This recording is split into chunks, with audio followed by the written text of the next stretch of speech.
Oh, say, can you see by the dawn's early light what so at the twilight's last gleaming?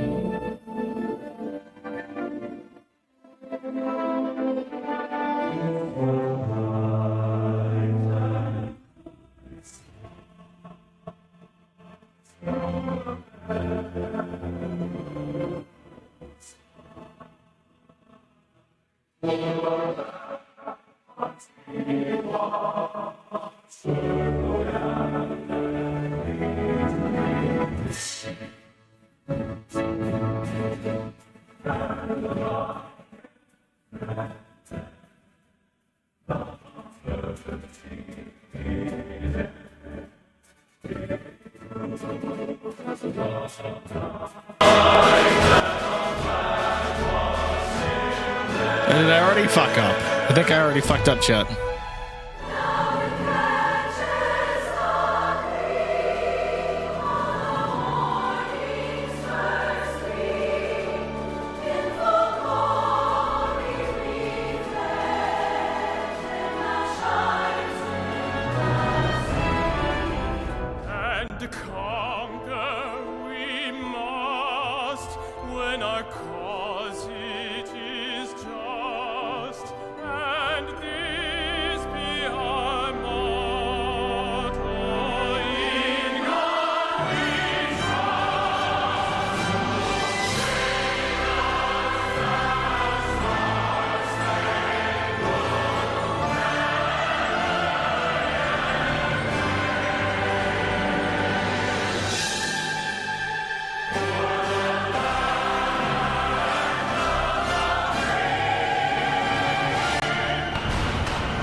Hello, chat. Okay, how's this? This seems like it should be right. I as is customary, as is tradition, not just on the July 4th, but every stream that I do, I fuck with my audio settings last second, and I completely ruin everything. So there's actually fireworks going off. Most people decided to stay the entire day for festivities. I left early because I have to drink on the internet. So that's what I'm doing, as I promised. I have been sitting in my fridge in a brown paper bag for months. Old Bay vodka, made in Maryland. I took a trip up to Maryland at some point, and I acquired the Old Bay vodka that I have been so inclined to drink for a while. So I'm just so that's disgusting. Look, I don't want to hear it. That's not patriotic. Okay, it's not patriotic to disrespect Old Bay. It's made by one of the finest Jews in American history. Unironically, a Jewish immigrant to the United States, I think during the 30s, invented Old Bay. So patronage not just to the United States, but to the United States, which is always obligatory for any kind of patriotic occasion, chat. So I don't know what this will taste like. I assume like Old Bay, but alcoholic. So I'm gonna drink it. Ready? Here's what I'm doing. Okay, in case you're curious. I break my streams up into 4 segments plus a outro segment, which is just the outro music and usually the Reddit segment. So for each segment, I'm taking a shot, chat. A shot. So here's a shot, as Review Bro would say, a shot of Old Bay flavored vodka going in.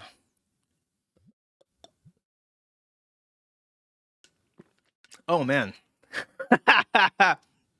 That is strong. I expected Old Bay flavor. It is like straight up drinking Old Bay. Wow. I'm instantly teleported to a Potomac River eatery. And I've been a plate of crab has been placed in front of me, smelling of Old Bay. And it's stimulating the appetite, but damn, that is literally just straight up fucking Old Bay. Okay. No, I honestly, it is honestly just fucking Old Bay. I was going to make a red, white, and blue shot, which is like you're supposed to get lemonade, the Old Bay, and then like this red shit, and then like this blue shit, and you're supposed to pour it in real slow into like a double shot of vodka or to a double shot glass. And I decided that I would get fucked up on that immediately if I actually did that. So I made a last second change of mind to not drink that because I feel like I would die.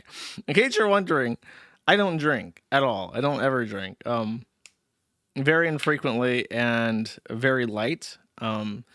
Despite being a big chungus, I am a bit of a lightweight, I've been told. Which is, I don't have any fucking problem with that. Because you know what that means? It means that I can drink a drink and I can feel a buzz and I can feel loosey-goosey and a little bit of a social butterfly. And I don't get fucked up and I don't have to drink too much. It means I'm cheap. It means that it's cheap to enjoy alcohol, chat. That's what that means. A fifth of vodka can last a month. And when I was in Odessa, I swear to God, there was this really lovely local brand of Ukrainian vodka that you could get like a fifth of for like 15 hryvnia, which is like an absurdly low price. And it was super smooth and it would last me all month. So it's a good thing to be lightweight, yeah. I do have a favorite beer. I like Yingling. It doesn't really count though. Yingling doesn't really count. Beer doesn't count as alcohol. I think that that's not a cope. I think it is safe to say that beer is not an alcoholic. Okay. All right. So, actually, in terms of quantity of topics for this stream, there's not that many, but there is long streams.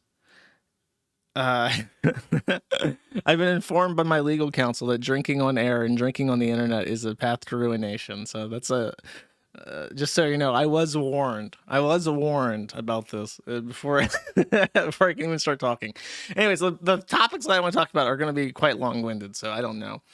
The longer that I talk about each thing, the more time in between shots and the more time I have to recover. If I just blow through everything, I guess I'm going to just die. I promise, by the way, I was not joking. I have set up my OBS to have its API WebSocket exposed, and I have run a web server that interfaces with my OBS's API, and my accountability buddies have been given direct access to my OBS web server, basically. And so if I start to do anything unbecoming of myself, there is a way for them to kill my stream. So if you get a kill screen midstream, just know that was not me. That was somebody else. There was a literal kill stream switch on my OBS. So let's begin. Okay, the hamster will be joining us throughout the entire stream, in case you're wondering. So don't start yelling at me when he's on after the news segment. Okay, make him a little bit bigger. Up. Okay, awesome. Okay, so let's start with the general atmosphere of the U.S. politics at this current juncture. No! Shut up! No one cares about your opinion! You have no rights! You're all illegal immigrants! Now do what you're told and jump in this giant meat grinder! That's, in case you're wondering, the specific clip that I've just played is actually doubly relevant to this stream, because there is a topic coming up that this person's involved in. And apparently this is his humble origins. He played Half-Life 2 at some point, and people loved his playthrough. So he's gone on to do bigger and better things, as it turns out. So, First off, the obvious talking point. Trump has signed his big, beautiful bill, a sweeping legislation covering policy and the fiscal budget. This, of course, was the bill of controversy that drove a wedge between Elon Musk and Donald J. Trump. Although they definitely totally made up for real and they weren't just saving face, Elon Musk is still basically threatening to make his own third party called the American Party to split the vote. Every time that somebody has attempted to make a third party to try and break the current duopoly in American politics, it has ended disastrously. There's the Ross Perot and somebody else in like the early 1900s. They got pissed off. They made their third party, and all it did was split the vote of one party to the detriment of both. Basically is how this works in the United States. And I know that the United States gets a lot of shit for being a two-party system, and to be honest, I don't like it either. But the way that it works in practicality is that this is not really too different from the parliamentary system where you just have to form a government by making a majority, because the governments are basically just the same as the Democrats and the Republicans, but split up 8 different ways. So the primary system in the United States is not too different from the parliamentary system. The main difference is actually in the Democratic Party, ironically, because they have the superdelegates, which is basically just the party's ability to override the actual democratic process, which is a bit weird. Anyways, that's completely off topic. The big, beautiful bill was signed, and there is one particular thing that stands out to me in this big, beautiful bill, and it was that Ethan Oliver Ralph has once again taken home a massive W, and everyone else must admit he was right. They count as tax-free! Everything you give me counts as tax-free! God damn it, did you know that? Oh yeah, oh yeah. Thank you, President Trump.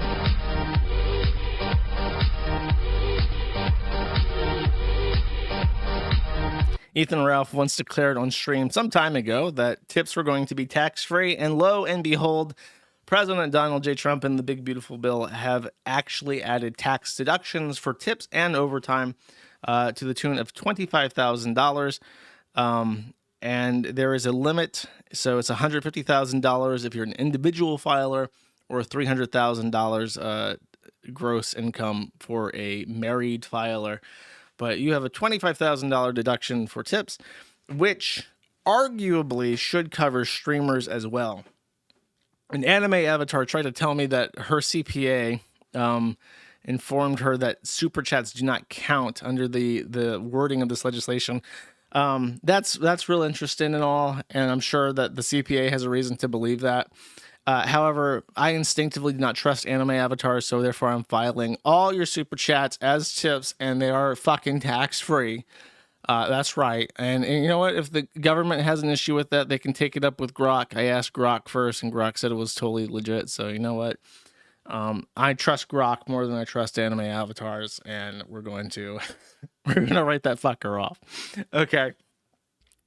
There will be a Bossman segment in Zizren. Don't you worry, brother. Don't you worry. However, speak of the devil, and he shall appear. People who is hurt worst by the big, beautiful bill, they've been warning us about the economic doom that this bill could bring.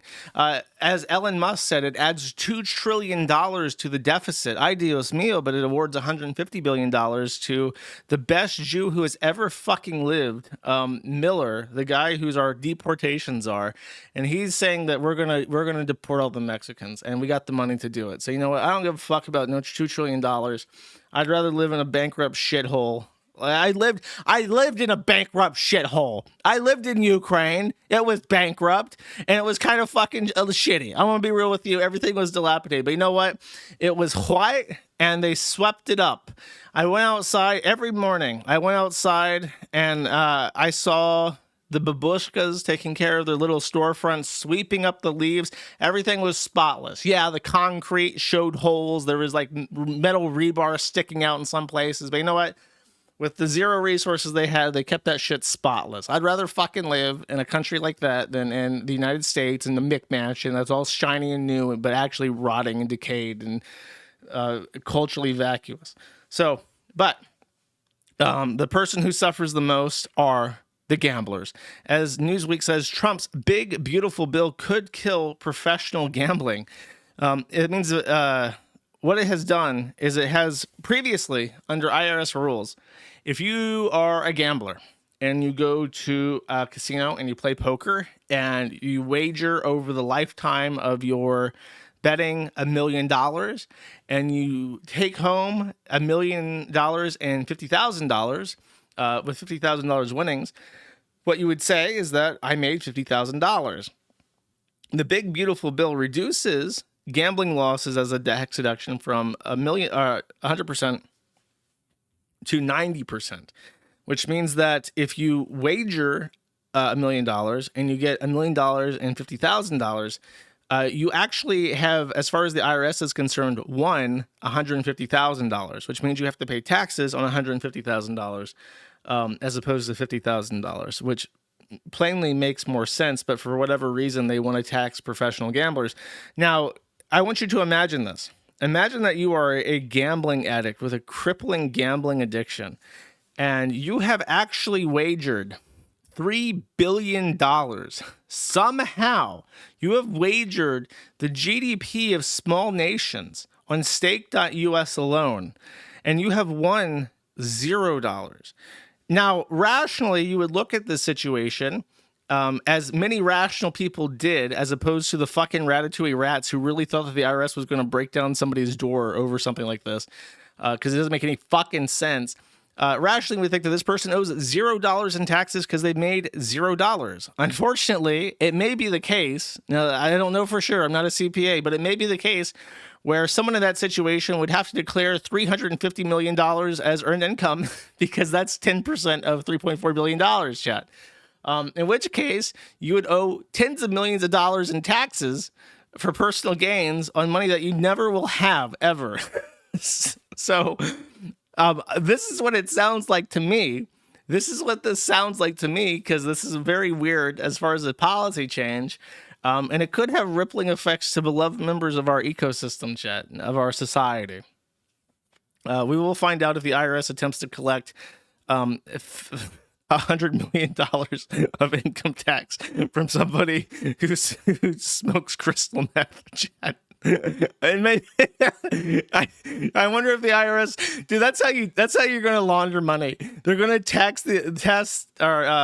make the IRS go after gamblers to try and collect $100 million off wagered gambling that they just don't fucking have. And then the IRS is going to be so busy going after crackheads in Virginia that actual businesses are just going to pretend that they're just gamblers to reduce their tax burden. They're going to launder the money, and they're going to get away with it. Okay, so that's that. Now, this was a funny ruling from, I believe, the Supreme Court came down and voided a injunction that was placed against the Trump administration, because what happened upon was an impasse where, let's say that you have an immigrant from a really, really, really shitty country, and there's really no shittier countries on earth than Dijbouti. Dijbouti is a absolutely totalitarian, authoritative African. So not just like a Kim Jong-un, North Korea type country, but African. Imagine African North Korea. Are you sweating? Or do you have bolts of sweat emanating from your head at this moment? Because that is a real place on earth. It's called Dijbouti, okay? I think that's how you pronounce it, at least. Anyway, so this country is obviously the worst fucking place you could ever live on planet Earth. And like, it would be better to shit and eat with the penguins in Antarctica than to live in this godforsaken hellhole. But by the way, we don't give Dijbouti as much trouble as we do North Korea, because number one, they don't have nukes, but number two, they actually let like every country on Earth have a military base because it's allows them to protect the Strait of Yemen, which is how you get to the Mediterranean. You have to pass this country. So like every major country on Earth has a military base they rent from Dijbouti, and we just pretend it doesn't exist because they're useful to us, as opposed to Kim Jong-un. And then in the country, they have like an absolute hell on earth totalitarian dictatorship with like closed internet access, shoot on sight border guards. We just pretend. We don't even talk about it because it's like, look, they give us access to the Strait of Yemen. So that's all that matters. Anyways, this country, hell, right? Established hell on earth. People surprisingly don't want to live there. So they might swim, or they might hide in a concrete box, or they might crawl through a sewer into another country. And then somehow, some way, they end up in foreign countries like the United States, but also other places like Germany. Now, Europe, which we will sing the praises of Europe eventually, but Europe has this thing where they have these extensive protections for something they call human rights. I call them human wrongs. In particular, they have a human wrong to never be deported to their shithole if their shithole is so shitty that it poses a threat to their safety. For instance, let's say that you are North Korean or from Dijbouti, I guess is what some people are saying, it's Dijbouti.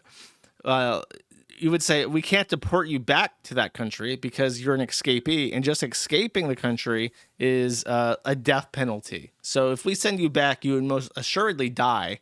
And there's not really a true distinction between them killing you and us sending you back to die. And because we can't kill you, we can't deport you. That's the situation that European countries find themselves in. And so they have to literally bribe countries. They're trying to negotiate countries to just accept a cash settlement to accept somebody back into their country so that they are not killed upon return, which is a financial incentive, by the way, to continue sending economic migrants to your country. Because not only will they send remittances back to their family, but if they get deported, you actually get cash for taking them back. So you can just keep doing this over and over again. Anyways, that's what the Europeans are doing. Trumpo has a different perspective on this. Okay, he says like, okay, look, how about this? We won't send these people back to their shithole countries where they're most assuredly going to die. We can't send this guy back to Vietnam. We can't send him back to Syria because he's gay. We can't send him back to Dijbouti because he's an escapee. Here's an idea.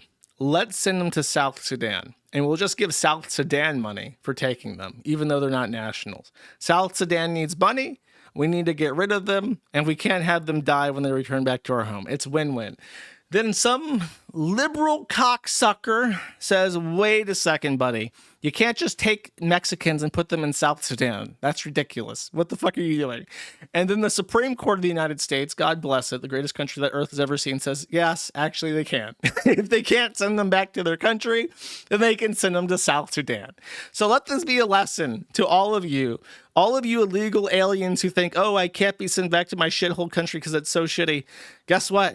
We got South Sudan. They need some money. We got some money. They need some people. We got some people. We're going to make a deal. It's called The Art of the Deal. The president of the United States wrote a book called The Art of the Deal, and that's the deal that we're making, okay? You don't have... Look, it's as they said. Semisonic sang this song in the 90s, one of the best 90s songs of all time. It's closing time. You don't got to go home, but you can't stay here, chat. You gotta get the fuck out. Pick where the fuck you're going, but it ain't gonna be here. You're not going back to Martin Luther King Jr. Boulevard. You're going to South Sudan. All right. Thank you, Trump. What's next? There was a shooting. Now, I only bring this up. It's not a very funny topic. This kid, I'll just show his face because I don't know what the fuck to even call him. He's either Mexican or like Indian or like some kind of half native. I honestly don't know what the fuck he is. You can place your own personal wager on what ethnicity he is. He does look very indigenous to me, but at the same time, Mexicans are all like Aztec shit, so it's or Incan, so it's like, you know, Mexicans look pretty fucking indigenous sometimes if you see a real brown one. So I don't know what the fuck this kid is, but he had some kind of major malfunction. And he was living in northern Idaho, which to me lends credence to him being indigenous because they have like the Blackfoot tribe up in Montana. That's not too close to Idaho, but it's kind of nearby, I guess. He was in Coeur d'Alene, which is a town that I know from Trucking Simulator, and it's a place very near the Canadian border. It's in the very tippy top of Idaho in that weird little panhandle between Montana and Washington. And he tricked firefighters into responding to a wildfire that he had set, and then he killed firefighters. and I don't mean to moral fag, but honestly, I think killing firefighters is like one of the most fucked up things you can do. How can you possibly have a vendetta against firefighters? They're just adrenaline junkies who funnel that into something productive. You know what I mean? Like, what a fucked up thing to do. I can't imagine. Like, what kind of person honestly wants to kill firefighters? It's I don't know, it makes me sad. It honestly does. Like, what if like this fucking mutt killed some of the honestly some of the best people that we have in the whole country. So what a piece of shit. Thankfully, he's dead. He was shot and killed. And I would say weird or funny, but that's not really appropriate. The chief of police basically came out and said, look, if you see this guy, fucking shoot him. All the cops have been told, just fucking shoot him. And then the cops rolled up on him and they fucking shot him, and now he's dead. And you know what? That means that the taxpayers are saved hundreds of thousands of dollars. So job well done. We love our cops. We love our law enforcement. We love cheap lead, chat. We love it. We love cheap lead. Next, Lia Thomas, the tranny, the tranny whose famous picture of him standing in first place next to two dainty women basically was one of the first dominoes that fell that made normies realize, wait a second, this tranny shit's real fucked up and we don't like it anymore. Lia Thomas, to kind of close the circle on this, has been stripped of his women's league high scores. So he basically set the records for all the women's competition times and so on for the University of Pennsylvania, and they've stripped him of all of those. So really, we've just squared the circle. Okay, we said, look, we're done with this shit. We're electing Trump. We're getting rid of genital mutilation surgeries for little kids. And we're also going to pretend that you never even existed. That's what we did. We sorted this whole thing out. It's called, I just love it. It's the Gordian knot. It's what do we do? Some people, they hit you with these complex philosophical questions about the treaties of life and so on. Like, is there really a difference between a man and a woman? Because we're all female in utero, and it is our experiences, our lived experiences, and how society perceives us that makes us what we are. Are you truly so different from a woman that you could not imagine your own life as a woman? Meanwhile, us over here, bam, Gordian knot cut. Just cut in half. Yeah, that sounds fucking gay and retarded, and we're not playing pretend no more. But don't you feel for him? He suffers because of his condition. Yeah, suffer, tranny, suffer. Bam, Gordian knot. Actually, my response to your well-articulated concerns notice regarding the feelings of other people, we're disregarding that. We don't care anymore. Your feelings actually don't fucking matter. And you know what? It doesn't even matter. It's not even that facts don't care about your feelings. I personally don't give a shit. I personally could not fucking care less about your feelings. Bam! Cut. Gordian knot. That's how we do it now. We're solving these problems. And then a little update in the Greer v. Moon case. I should mention this because there's a follow-up to this. USIPS is now accepting membership payments. The shopping page is not quite up to my standards yet. I would like to fix it over the weekend so I could actually properly announce it. But if you are a adventurous type, somewhere on the Kiwi Farms, there's actually a link to the USIPS page where you can start paying for memberships. I have it limited to 100 because of the payment processor limitations. They warned us not to go over a certain threshold. So there's a stock of like 100 memberships, and each month I'll add another 100. And that way we won't have any issues with too many people joining and it freaking the payment processor out. So if you want to be one of the first 100 people to be a USIPS annual member, you can find it. It's $35. It's on the site somewhere.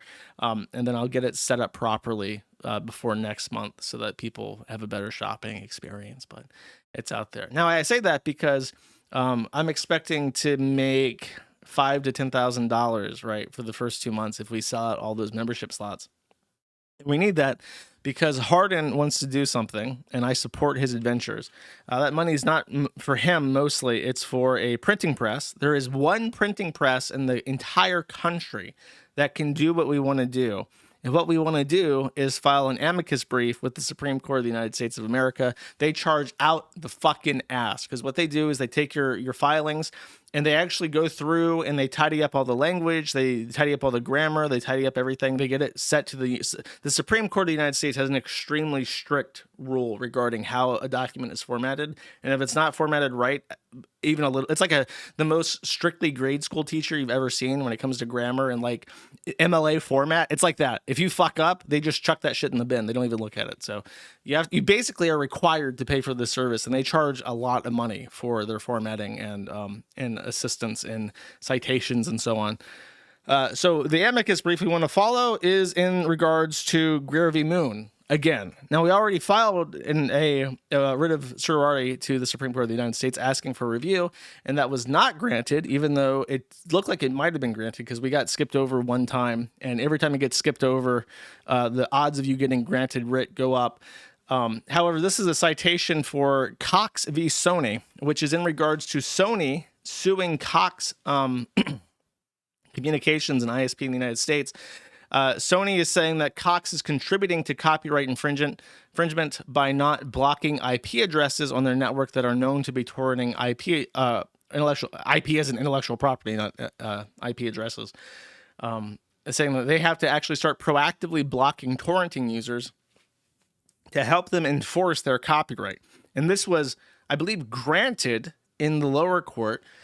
So now it has been escalated to the higher court, where both sides have cited Greer v. Moon as a supporting recent 10th Circuit appeals determination in regards to copyright. And the reason why both of them cite it is because the 10th Circuit's determination in Greer v. Moon is so sloppy, so shitty, so unsubstantiated, so flying in the face of Supreme Court precedented, and so unbelievably confusing and retarded that both sides can reasonably look at it and say, yeah, this supports my argument. So they're both saying that this ruling says something about this copyright case because it's so absurd.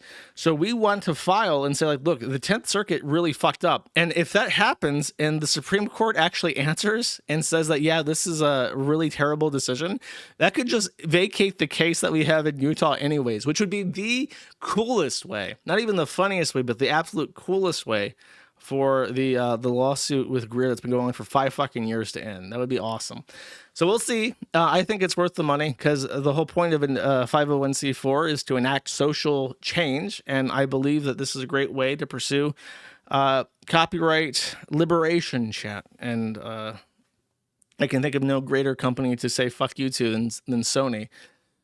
Trying to force ISPs to do their bidding, and they keep doing this. They keep saying, hey, streaming site, hey, video site, you have to proactively scan all of your internet content and try to compare it against our huge repositories of music that we hold perpetual license over. And if you see any of our content, even for 1 second, we own 100% of that video and 100% of the monetization rights to that video, and you have to fucking pay us. And it's so absurd, and it is so stifling and so poisonous to creativity and speech that it's unbelievable that it's been going on for as long as it has, and it's time to fucking die. It's time for this bullshit to fucking die forever. Okay. That would be the news segment.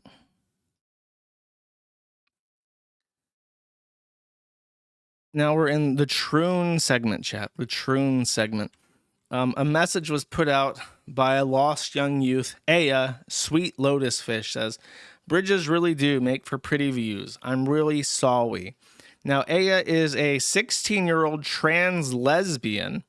And after this message was put out, Stone Toss heroically came to the rescue and said, look, if you do it, I'll make a comic about it, and you'll look really silly. This heroic intervention on behalf of Stone Toss likely saved this young trans youth's life. And after the, I don't even know how the fuck you would pronounce this. Dutchess County scanner feed says City of Poughkeepsie. Poughkeepsie said that there was a report about the Hudson. There's a 16-year-old Troon. By the way, they said, responding to a scene, an distraught 16-year-old who had climbed over the railing of the bridge. Officers initiated dialogue and hostage negotiation team response. Patrol officers transitioned the negotiation to H&T members. After developing a report, negotiators were able to convince the juvenile to climb back over a rail to safely. He was transported. After attempting to commit seppuku and having the hostage team come out, he was then dead named by the city of Poughkeepsie. Oh boy, he's going right back on that bridge. But I think, chat, we should do a proper cheers to our heroic law enforcement and EMT and hostage negotiation staff who saved this young 16-year-old boy from the clutches of permanent transition into hell, chat. All right, let's get some spicy spice. Woo! Woo! In the Publix, at the seafood counter, and I'm picking up my shrimp. I got some shrimp, and I told him, make sure that you put that extra Old Bay on that. And the Publix guy is handing me my bag of shrimp right now, chat. That's where I'm at. Mentally, I am not here. I'm at Publix getting some shrimp.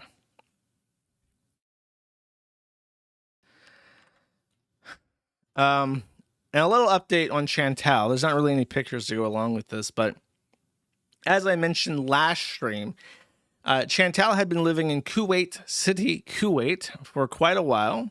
She was living there with her husband, Salah, who is a Pokemon and also poo-poo pee-pee fetishist.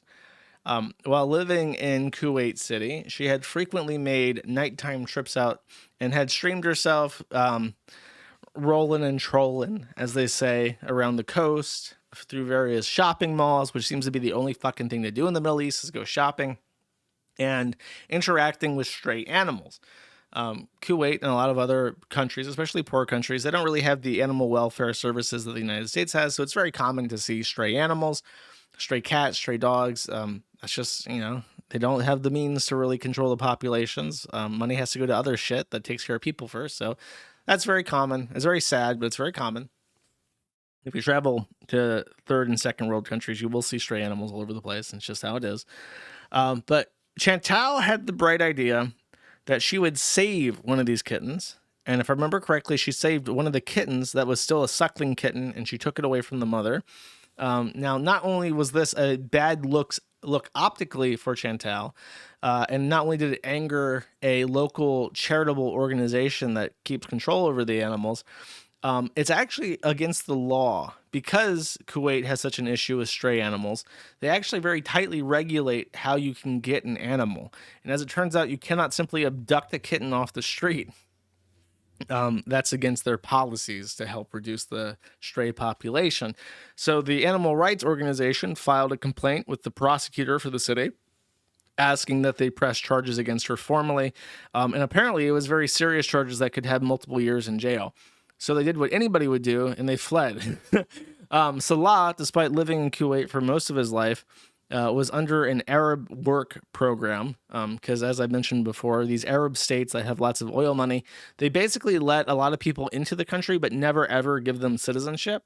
And I think it's the UAE that has more non-resident immigrants living in the country than actual citizens. So they basically have a perpetual rotating slave workforce, mostly Indians with passports confiscated, that manage the city so that the actual Kuwaitis can be really, really fat off petrodollar money, and they don't have to do anything. They're basically true kings. They're true sultans of the, if you really think about it. So she fled. But where is she going to go? Now, I pulled up a map of places that both a Syrian passport and a Canadian passport could easily travel to. We went over the Dominica. We looked at Malay. I think I decided that Malaysia was probably their best bet, because obviously she's not going to go to Syria, chat. That's ridiculous. She went to Syria.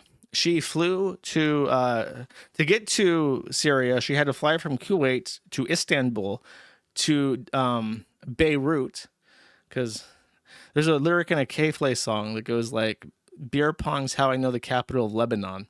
And that lyric has always allowed me to remember that the capital of Lebanon is Beirut.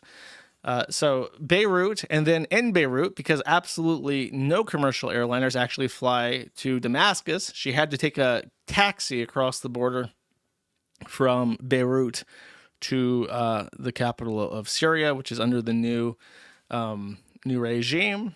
And she's experienced life in a true third world country, not just like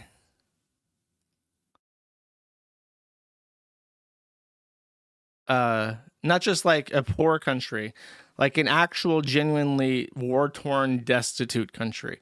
So the luxuries of being in Damascus go like this. She has absolutely no access to global financial services. So to get money, she has to go to Lebanon, go to an ATM, withdraw money from the ATM, drive back into Syria, go to a currency exchange the United States dollars that are Lebanese, probably US dollars, to be quite honest with you. She probably Western unions herself the money. Then take the US dollars, go to the exchange, and then get Syrian dollars, which is so inflated that you basically, she said to even buy like a bag of chips. Like she showed $30 on stream, and it was like an actual brick of cash.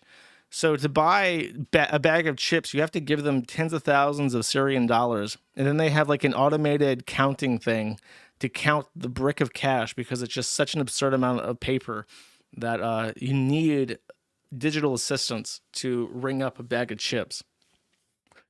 She explains that in the country, there are no foreign franchises. So there's no fast food that you would know of. I'm sure there's burger places, but there's no McDonald's, there's no Burger King, there's no Chick-fil-A, there's nothing like that. In Kuwait City, that she had access to effectively everything that she was familiar with already. It was a very westernized country. Not in Syria. So she's going to have to live without all her creature comforts that she would crawl out of bed for in the middle of the night and go pick up. They simply do not exist in Syria. And to top it all off, you're in one of the hottest countries in the world. And the power is rationed because they're still fixing the infrastructure from the Civil War. So power is rationed to 1 hour out of every 5 for residential buildings like the one that she lives in. So the AC is only able to run a fifth of the time that she's awake, and the rest of the time she has to just deal with the insufferable crushing heat of the Syrian desert, chat. So she said that she wants to stay there. She'll probably last a month. A lot of people are saying that she would only last a couple days. Chantal is somebody who is very adventurous. She's very willing to try new things and go out and do stuff. And if she says she's going to do something, you know, barring certain retarded things like going to Mount Everest, she'll go out and do it. If it's just driving to a different country, she'll go out and do it, even if it seems like a really bad idea. What Chantal lacks personality-wise is follow through. She'll start something and then give up very quickly. She doesn't have the willpower to actually commit. So she's in Syria. She's showing the haters she can be in Syria. But after a while, after like the novelty of epically owning the haters wears off, she'll probably leave. And then I imagine that she'll end up either in Dominica or Malaysia, just like I said. So we'll see. I imagine once they hear that Malaysia's just open and she can just go there and it's Muslim and shit and they have AC and electricity, I feel like it'll be a non-issue. I think they'll get over that pretty fast. But she said that it's nice to see his family. And sure, that's nice. That's pretty fucking romantic, chat. That's pretty fucking romantic. Imagine if you're Syrian and your son runs off to marry a Western woman. She converts to Islam and then goes to Syria to see you during the middle of a civil war. That's pretty fucking like dedicated. That's actually quite nice, chat. That's nice. And that's Chantal. She's in Syria. I wish her well. You know what else is from Syria, chat? Hamsters. For some reason, hamsters, they're Syrian. Now, you have to be really careful when talking to a hamster about the politics of Syria. You never know if they're going to be an Assad type or Yazidis, hamsters. You got to be careful. They take that shit really seriously. Just don't talk about that in the presence of a hamster, chat. A Jerusalem hamster? That's right, man. You have no idea. You can't tell just by looking at them, okay? So you just got to shut the fuck up about Syria around hamsters. Next. So this is the complicated topic, chat. This is the frustrating one. Actually, I need to prepare mentally for this. Give me a second.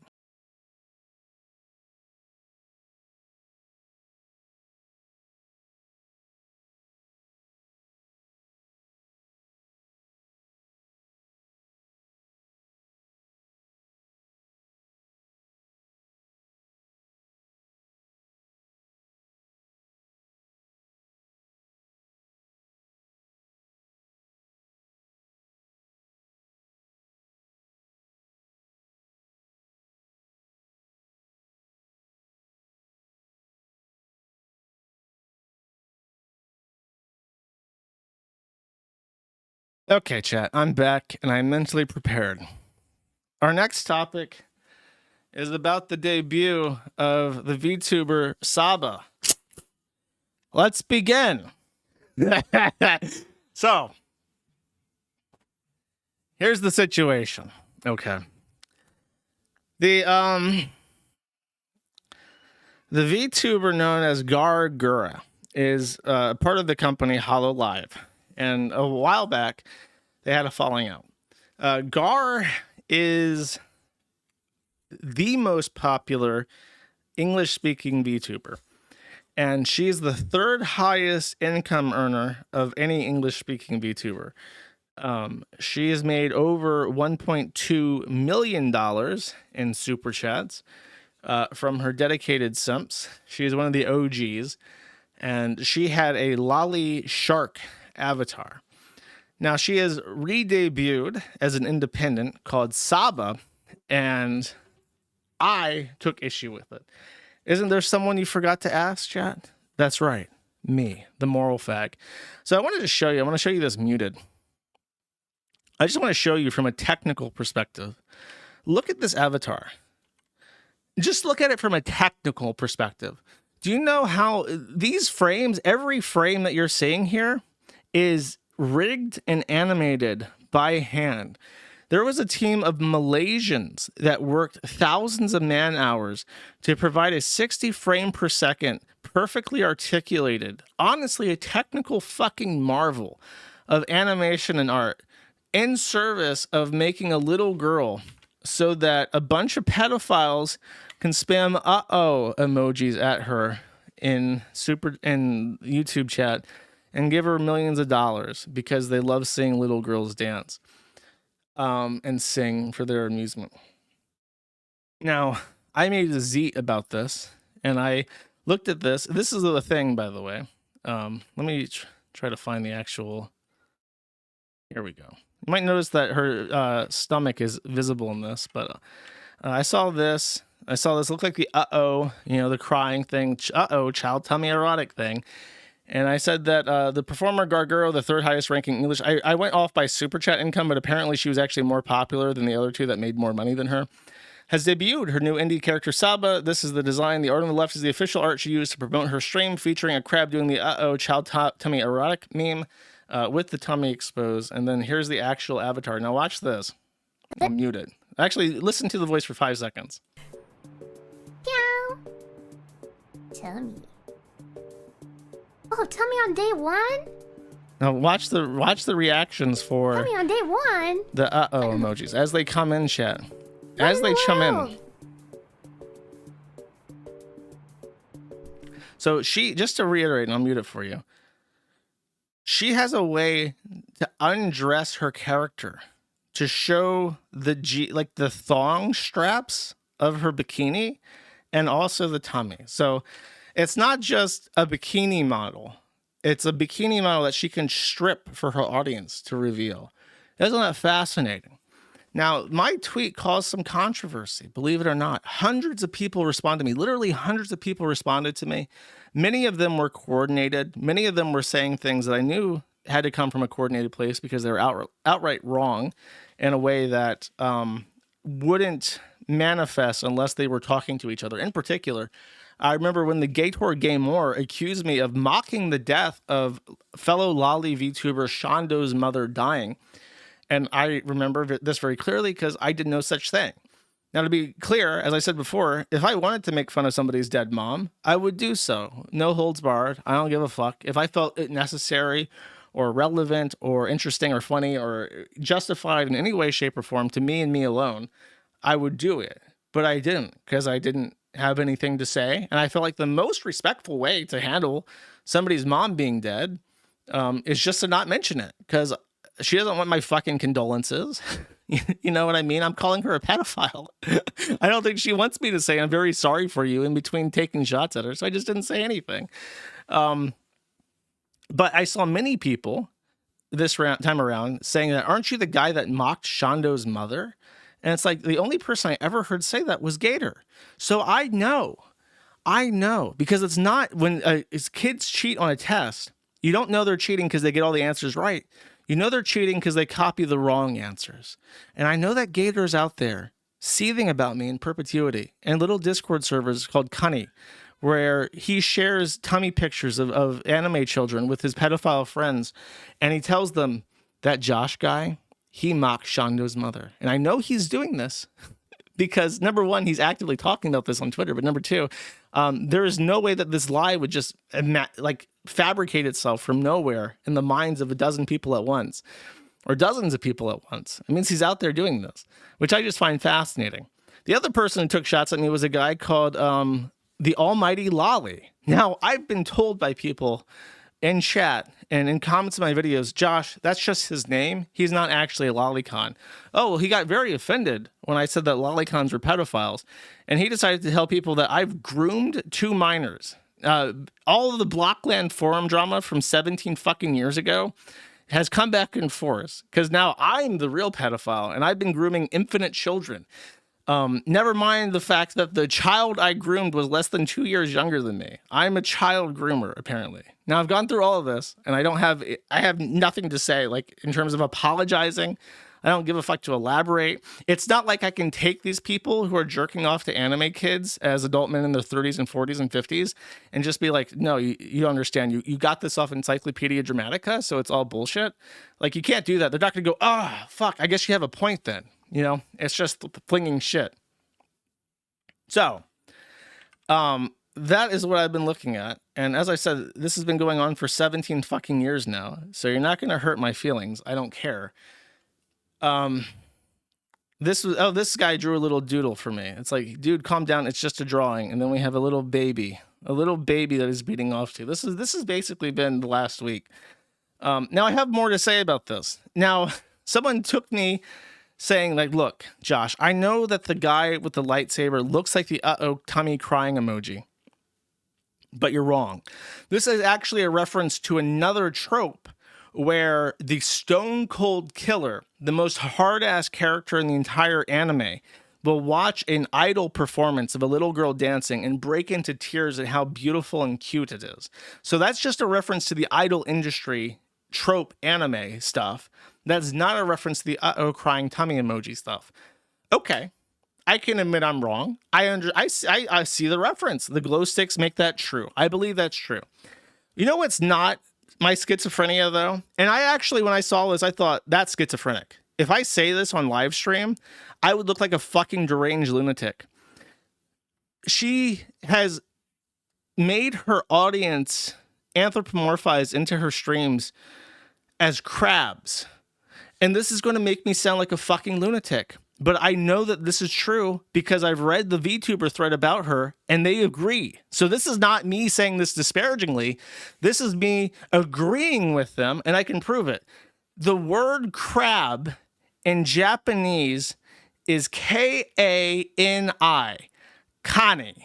So her audience is the Kani crew. She deliberately made her audience into crabs so she could call them the Kani crew. Now, me saying that sounds fucking insane. Josh, you've completely lost it. This man is drunk. Kill the stream. He's lost his fucking mind. He believes that the crabs are coded pedophile references. I present to you Exhibit A. Kakakakani, kakakakani, kakakakani, kani. Kani, kani, kani, kani. Kani, kani, kani, kani. Kani, kani, kani, kani, kani. Oh, Josh, this is just a Phase Connect VTuber singing about crabs. Read the comments. Damn, I love Connie so much I could cry. Uh-oh, crab emojis. She knew exactly what she was doing with this. Lindsay von Steta. Was did she know she was doing? Deep and thoughtful lyrics, crying emojis. This is so beautiful. I think I'm going to cry, crying emojis. I'm 100% certain someone's going to take this audio and turn it into nothing but crying plus squiggly vein emoji edits. Why would they do that? What is it about the crab that is so particular and strange, chat? Could it be that I'm not schizophrenic and that they find this very funny? By the way, they love to gaslight you. They love to gaslight you and tell you it's just a crab. It's just a crap. It's just a crying emoji. You don't understand, bro. You're like going on this weird. I don't know why you know so much about like pedophile culture on the internet, bro. But like, I don't know what you're looking at, bro. But this is just like they're crying because it's like a trope about like idols, and it's like they're crying because it's like really cute, bro.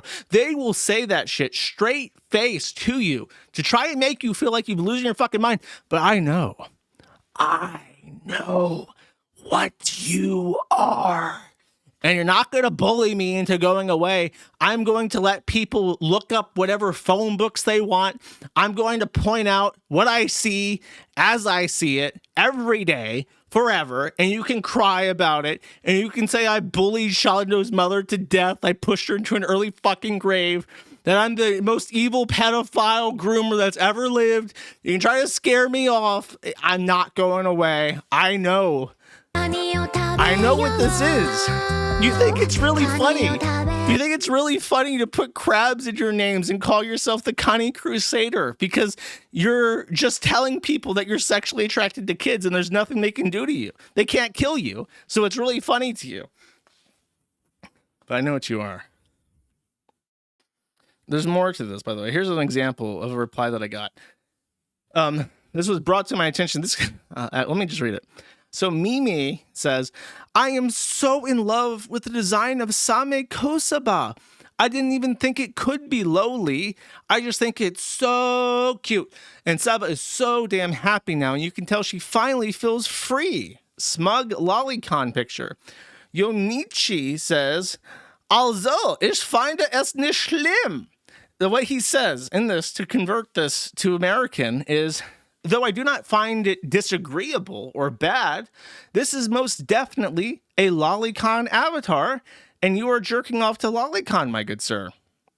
To which Mimi replies and says, and by the way, he also explicitly says, if I can find the bit, Sondern die Tatsache, dass ein nicht gegen die Sexualisierung des Designs hat. So he says, I am not against, nicht gegen the sexualization of that design. Or of the design in the stream. So he says it is a lolly, it is sexualized, but whatever. I'm okay with that. Mimi replies also in German, and he says that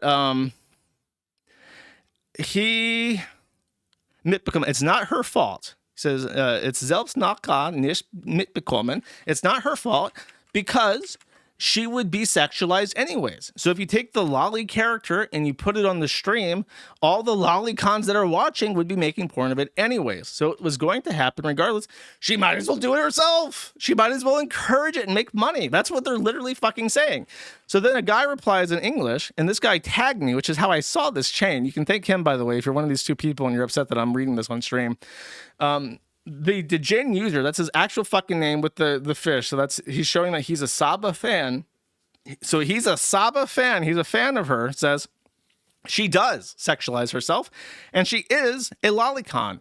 The official fan name that was chosen by her and her community is the Kaniki, which is a wordplay of Aniki, older brother, and Kani, crab.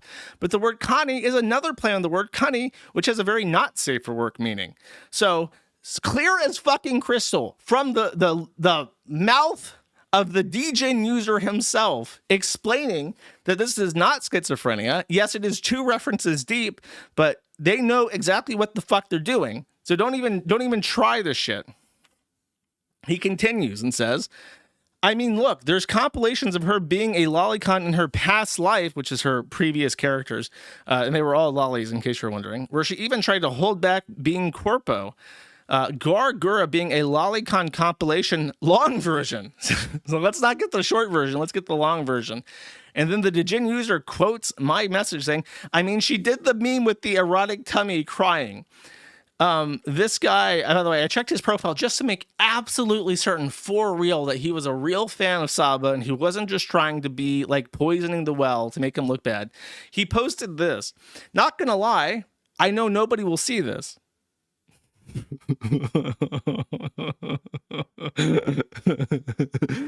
But that shit just gave me a boost in my will to live. Like, I'm gonna work on my stuff, crying emoji, working on getting my own apartment and job. Wish me luck, gang.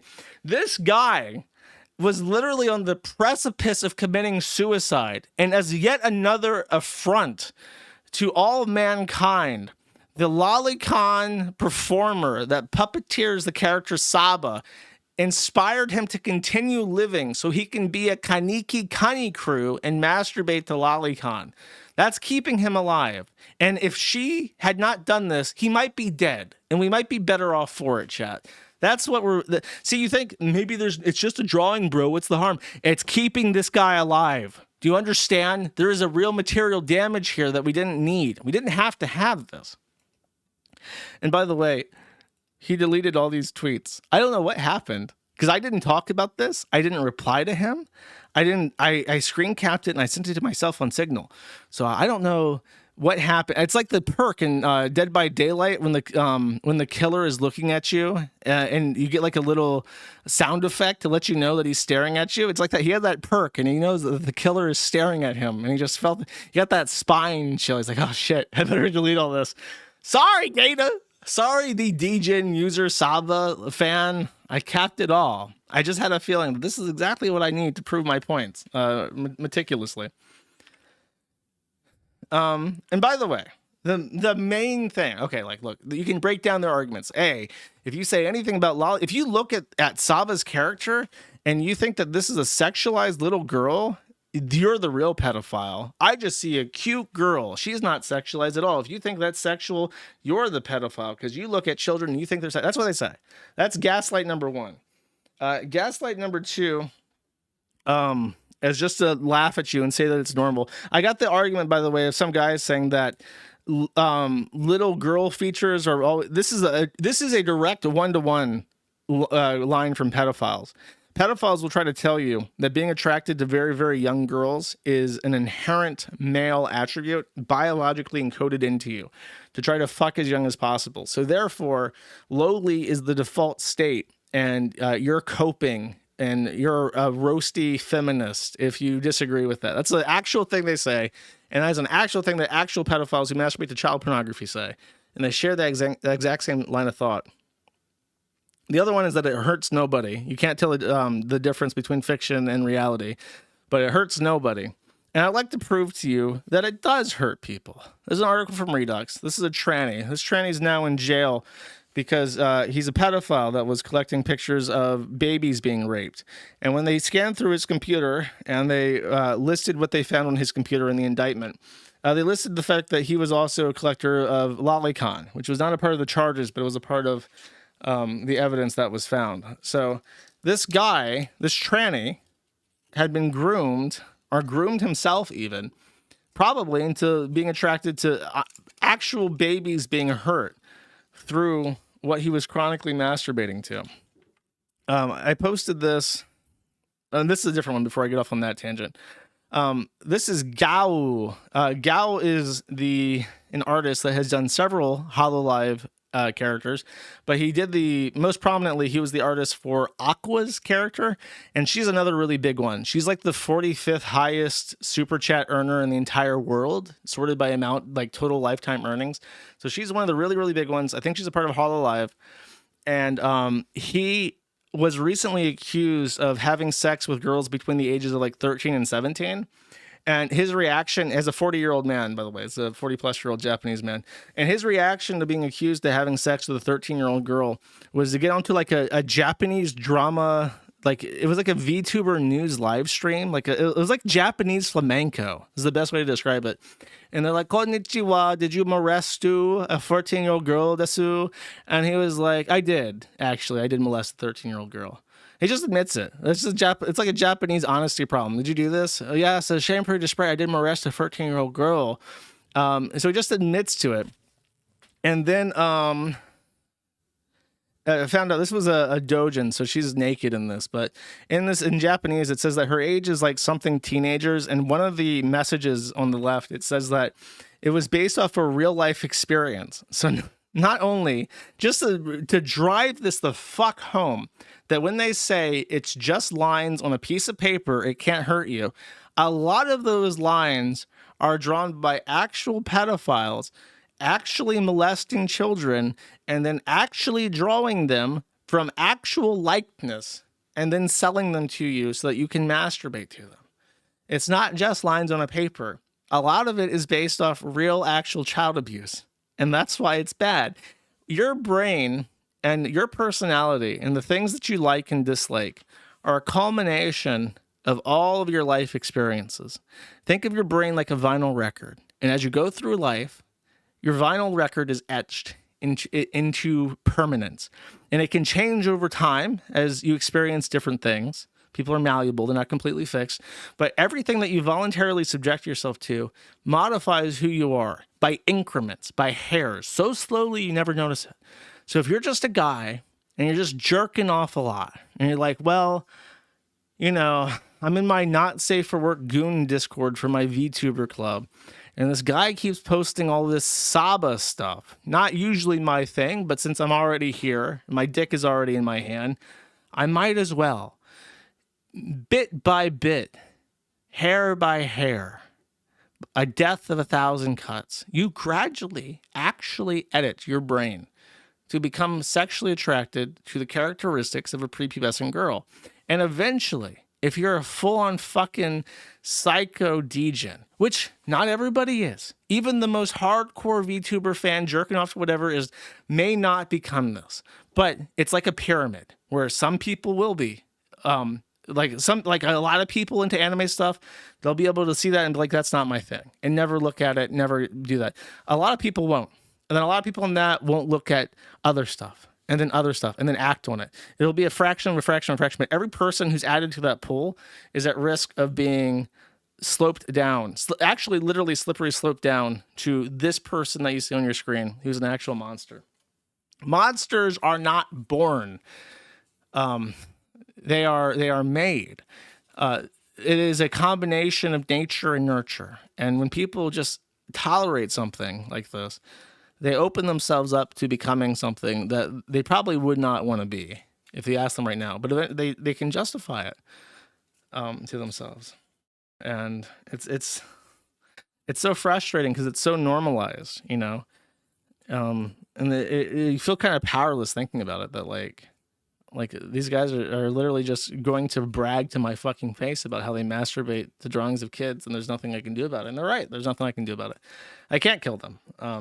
And I don't even trust the Congress to pass a law to outlaw lolicon, because I don't think that they can do that in a way that is not either overly restrictive or oppressive, or it hinders the ability for people to post critically about certain things. Like if I wanted, like for instance, if they pass a law banning discussion about lolicon, like would this heavily censored photo be CSAM production or something? Like I don't trust the Congress to make an intelligent call on something like that. So it's a very frustrating position to be in. It's just like the only real immediate solution is that people just have to be bullied on this shit. They have to be told that no, what you're doing is actually wrong, and you're hurting yourself in the process of doing this, and you can stop being this.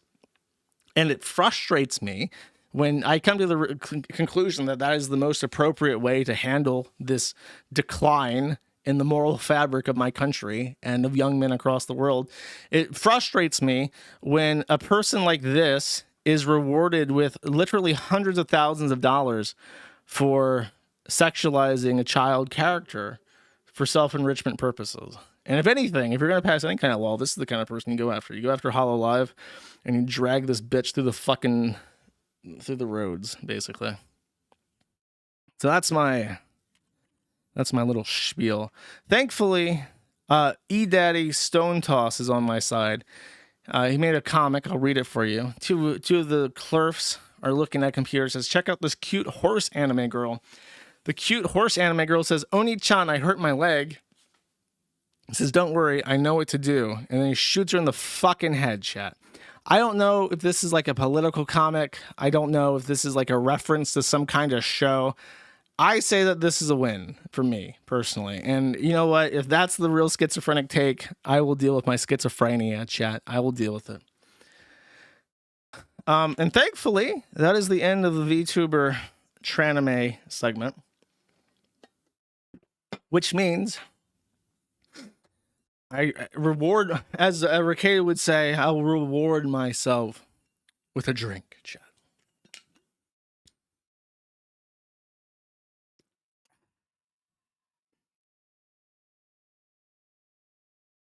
There I am.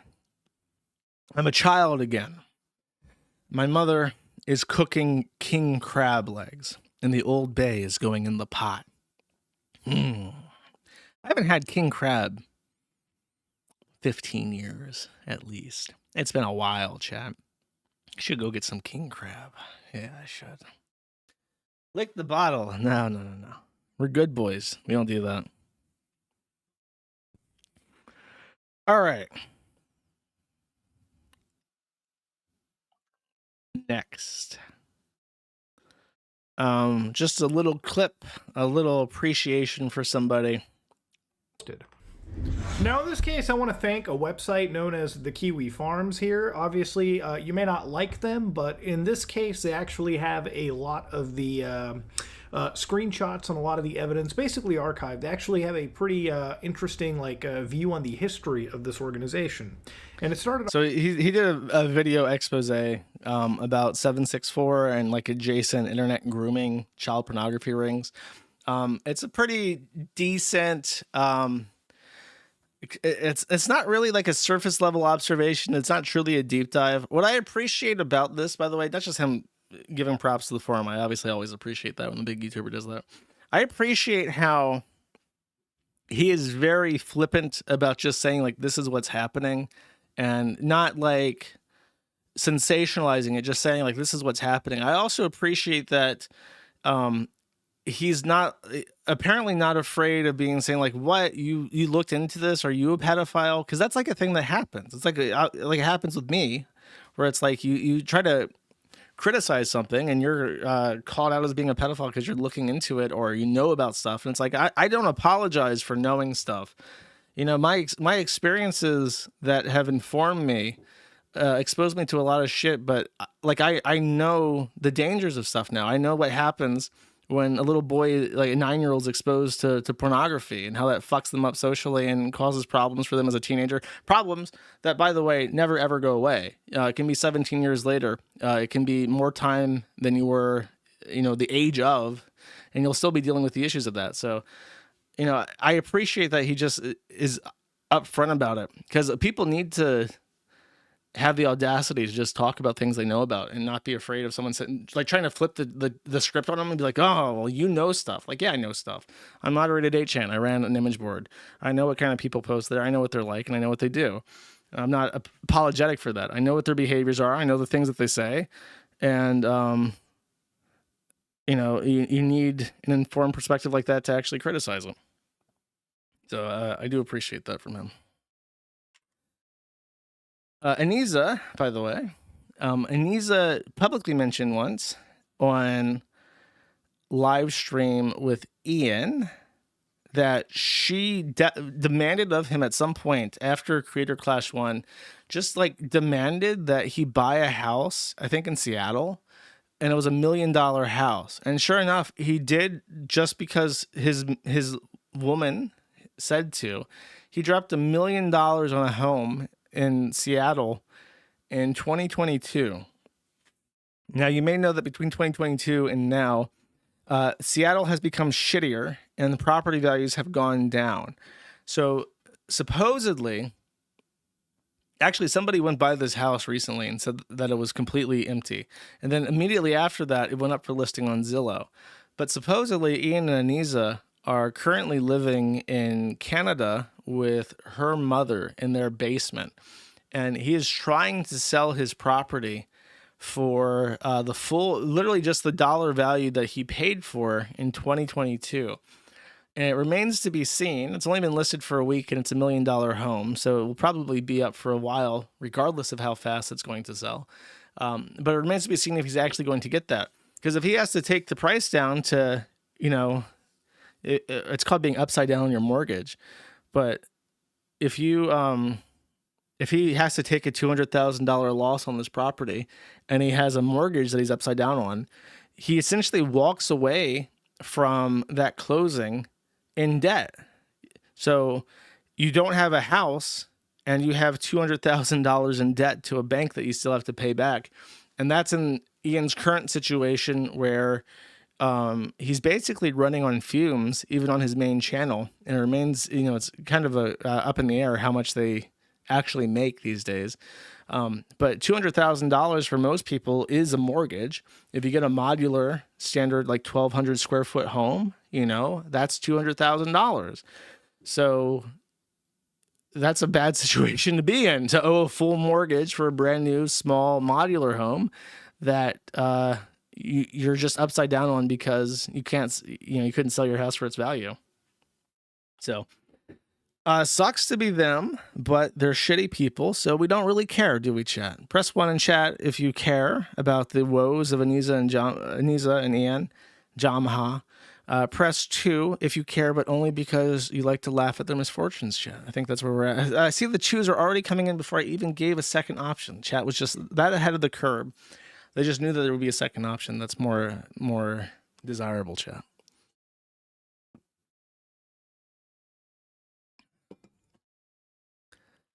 That's it with them. I don't think much else has happened. Update on second update. I put 2 different Russell Greer updates in 2 different sections. This one's actually about the case. Russell Greer has failed to meet his deadline. He was ordered to pay me $1,000. And because for various reasons, we owed him filing fees to the tune of like $250 for an appeals court process that they prevailed on. Obviously, that's the thing that we're going to try to file an amicus brief for in the Supreme Court. We owed him like $250. He never properly asked for that money, so we kicked the can down the curb long enough that we now got awarded fees. So we offered, for $750, give or take, just pay us that, and then we're all squaresy. And he said he would not be paying us a single red cent, very much Christian style. The judge asked him in an actual hearing. So this wasn't a filing. This was an actual hearing. The judge asked him and said, so you said you're not going to obey my court order and pay these people money. Is that true? And he was like, well, I don't want to. And the judge was like, okay, well, you have to because it's a court order. So I'm going to order you to pay this in 30 days. And if you don't pay it, you will owe another $500, which is very, very lenient. I'll remind you that when we filed for sanctions, the statutory language of the rule is that he actually would owe us the full billable hours that Hardin had put in, which would have amounted at his usual rate to $5,000. And statutorily, the judge must grant that amount of money, but he only granted $1,000. So he's still getting a very generous, like 75% reduction in how much he should have to pay, even though he's now in the penalty zone, which is very frustrating. But we're in a bad position where it's like we asked for something and the court kind of granted it. So appealing something that we technically won on is like a really bad idea. So, and because, as much as there are rules in court is handled by human beings. So you can't really, you have to be careful with how you treat people, and especially the judges in a courtroom. So it's like, you don't want to disrespect the judge by saying like, look, he didn't give us enough. When there are more important things that you can argue with the judge about. Obviously, you don't want to cash that in. But I mean, if Greer wants to continue ignoring the judge, you know, who knows? Who knows where this is going to go? So apparently he had issues. He even said, by the way, they asked him in the hearing, they said, Greer, do you have the ability to pay this? And for whatever reason, he said yes, and then filed later saying he actually didn't have the funds to pay it, but he had just told the judge to his fucking face, basically, in the Zoom call that he had the funds. So it's like, you can't say that now. It's too late. You should have said that before. So, you know, it's such a waste of time. Isn't everything I just explained just such a gigantic waste of fucking time, where it's like, I can't believe this is still going on. I can't believe that after 5 years, after 5 years of case progression, what stage of the case are you in now? He amended his complaint. So you know what stage of the case we're in now? Square one. He wanted to sue 2 random users of the Kiwi Farms, so he amended his complaint, not realizing that resets the entire case. So after 5 years, we're at square one. It's like it's literally, the way that this works is that it's like he just refiled his entire case. Like it was dismissed without prejudice and he refiled it. That's effectively what happened. Except that the only thing that really carried over from before he amended his complaint is the ongoing sanctions hearings. So that's the only thing that's happened. It's like we've refiled, we're at square one, and we're arguing about sanctions. 5 years down the road. Yeah, buddy. That's the American justice system. As Hardin likes to say, if you're looking for justice, don't search in a courtroom. Very, very beautiful expression from an attorney. That's definitely what you want to hear from someone who studies and practices American law. Don't look for justice in the United States courtroom. How much did this cost? Hardin is generous. He's a very busy guy. He does all sorts of stuff that's not very fun, and he considers our quandaries to be mental exercises that are intellectually stimulating and rewarding to him. He finds it funny. So he works for basically peanuts after his fee reductions. So he's honestly a fucking godsend, which is why I found it so frustrating that Rekieta imploded, because Rekieta was the one that knew him and was the one that, I said this before, but you know, it's like, in a way, Rekieta indirectly, through his recommendation, helped save the forum. Because if I was paying actual attorney's fees for someone who didn't give a fuck about us, there's no way. It's not possible. We wouldn't be able to afford this kind of bullshit.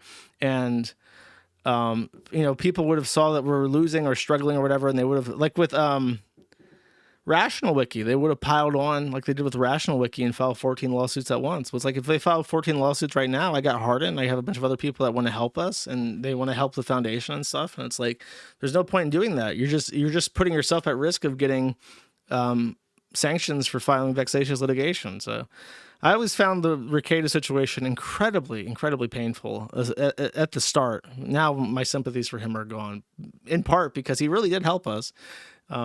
Not through his own actions, but, you know, you got to count your blessings as they come in, shit. Such is life. This is a piece of art from Printern. Now, don't ask me what this is. This is somewhat cursed. I don't know what the fuck this is. This isn't quite an anime tan drawing of the Kiwi Farms, but I think it is a Roblox game mode that Fallen Chungus, the guy that did the memes, the meme comic where it's like the guy saying, I fucking hate you, or it's the one where it's like the coolest thing ever, and then the guy's like pointing back and saying, this thing sucks, actually. He's the artist that did that. He has some kind of weird ongoing drama. I think he was into like farts or something, and then he got humiliated and sold his Twitch or Twitter account to somebody else. So he's like a fucking retard, and he was the idea guy for like a Roblox game mode that kicked him out after he was outed as being like a furry fart person, like pyrocynical. And as a thank you to the forum, for whatever reason, they made a character for their game mode. So I don't know what the fuck that is. It's endearing, I suppose. That's nice. At some point, I'm going to have to bite the bullet and actually figure out what the fuck is happening with the fallen Chungus Das Mojo shit, because it's a true mystery. Like, it keeps going on. I keep hearing pieces of it over time. But my understanding of it is a truly tattered, not even like a tattered tapestry, but like a string of chunks of cloth, barely holding together at this point. There's that. Dark Side Phil. Neger Psychologue loves to keep the Kiwi Farms updated on the Dark Side Phil thing. I'm not sure if he actually met this goal, but he started up a begathon, as he does, and he asked for money for an emergency, and he actually raised $1,500, which I can't even believe because he rarely makes even like $100 in some of his streams. But he said after raising $1,500 that the reward for doing so would be that he gets the Sonic Pickle Burger from the fast food restaurant Sonic. I don't know what a pickle burger is. Burgers often have some kind of pickle on them. I'm going to assume it's like a joke item where it's like a whole... Let me pull it up. What kind of lazy streamer am I? I'm not even pulling this up. Sonic Pickle Burger. I have to use Bing because Google doesn't like my VPN. It's too fucking bad.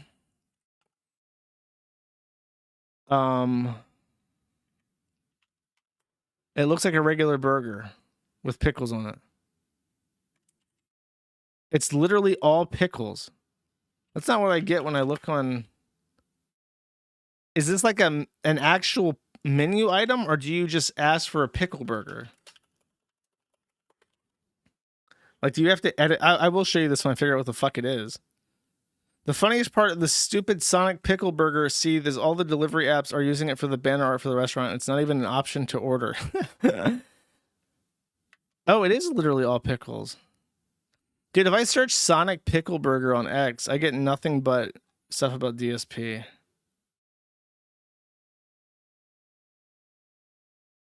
Okay, so it's literally a burger that's all pickles, I suppose. I'll show this this picture. Okay, so there it is. And I think you can order this with fried pickles as well, in case you really want to go the extra mile and get all those pickles. So he said he would eat this and he got $1,500. So the Sonic closest to his house is 6 miles away. And then he goes onto the app and he tries to order the pickle burger. Now, the delivery app, Uber Eats, does not have the pickle burger, despite using it as promotional material, which sounds like a fucking false advertising. Sounds like a class action lawsuit waiting to happen. If I download your app to order this pickle burger, I expect to get a fucking pickle burger, chat. This is America. Don't fuck with me. But DSP pulls out his Uber Eats and he looks for the pickle burger and he can't find it. And he goes, I can't order the pickle burger on stream.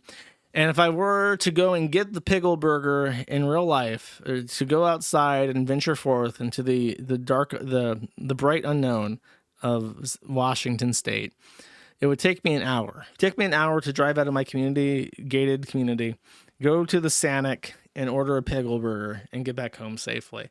So he refused. Despite making $1,500 to eat a pickle burger, he was too fucking lazy to like take a break and go get it from Sonic and then eat it on stream because Uber Eats wouldn't deliver it for him.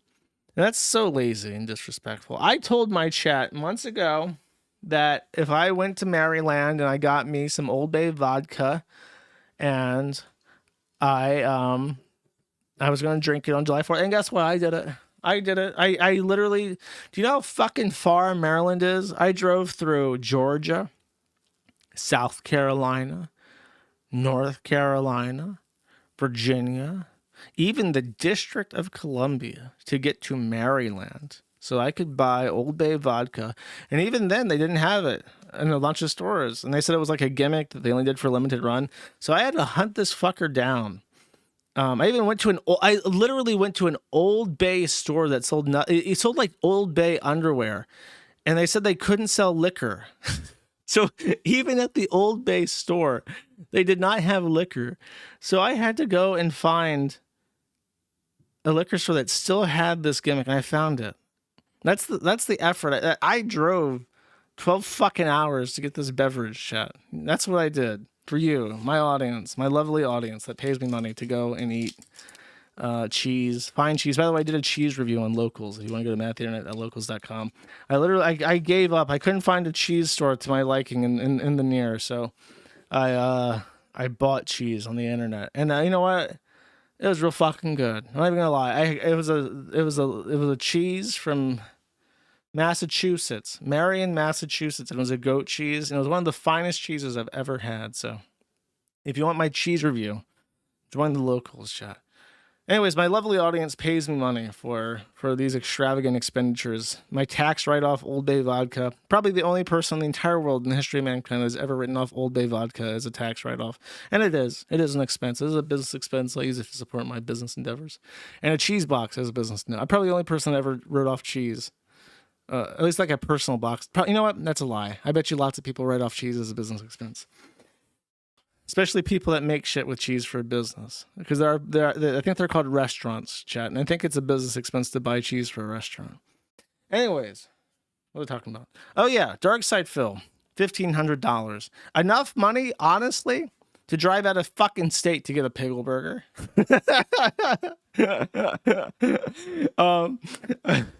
But he didn't. He couldn't go 6 miles to get the pickle burger. So all those pay pigs that said, oh boy, I can't wait for Darkside Phil, my favorite streamer, to go get the Sonic Pickle Burger. I would love to see my favorite streamer, Darkside Phil, eat that pickle burger so much. I'm going to give him all of my money. So he gets that pickle burger. And after all, it's for a good cause, because Darkside Phil is in real bad trouble. He can't pay his bills. He can't pay his bills. He can't pay his rent. He can't pay his electricity or his internet. I got to give that Darkside Phil some of my money. Then I worked at the gas station for $7.50 an hour. I gotta give him some of my money. He really needs it for that pickle burger. But I can't wait to see him eat that pickle burger. And then the dent gives him that money and watches his favorite streamer play shitty games very shittily for hours. And after he reaches his goal, he says, sorry, chat. Just can't do it. No pickle burger today. I think who has been more harmed by their streamer? The Canny crew when they watch Saba and she doesn't show tummy, or the Dark Side Phil Dent who paid $1,500 for him to eat the pickle burger and didn't see any pickles. You know, there is nothing but pure love. Pure love. Not just pure as in the love itself is completely pure, but it is also without any sort of evilness either. And they just wanted to see the pickle burger. And he was denied. He is the real victim here. Nobody has been more victimized by a streamer than that guy. It brings me to fucking tears. That's a travesty. No wonder why these A-logs beat Darkside Phil to death. They hold bats and they slam that bat into their hand like, I can't wait to beat that Darkside Phil's ass. They're completely justified in their righteous anger because he won't eat the fucking pickle burger that he was paid $1,500 to eat, chat. Sad. DSP should show tummy. Would the dent spam the crying emojis if he showed tummy? Would they be like, uh-oh, pig roach belly erotic?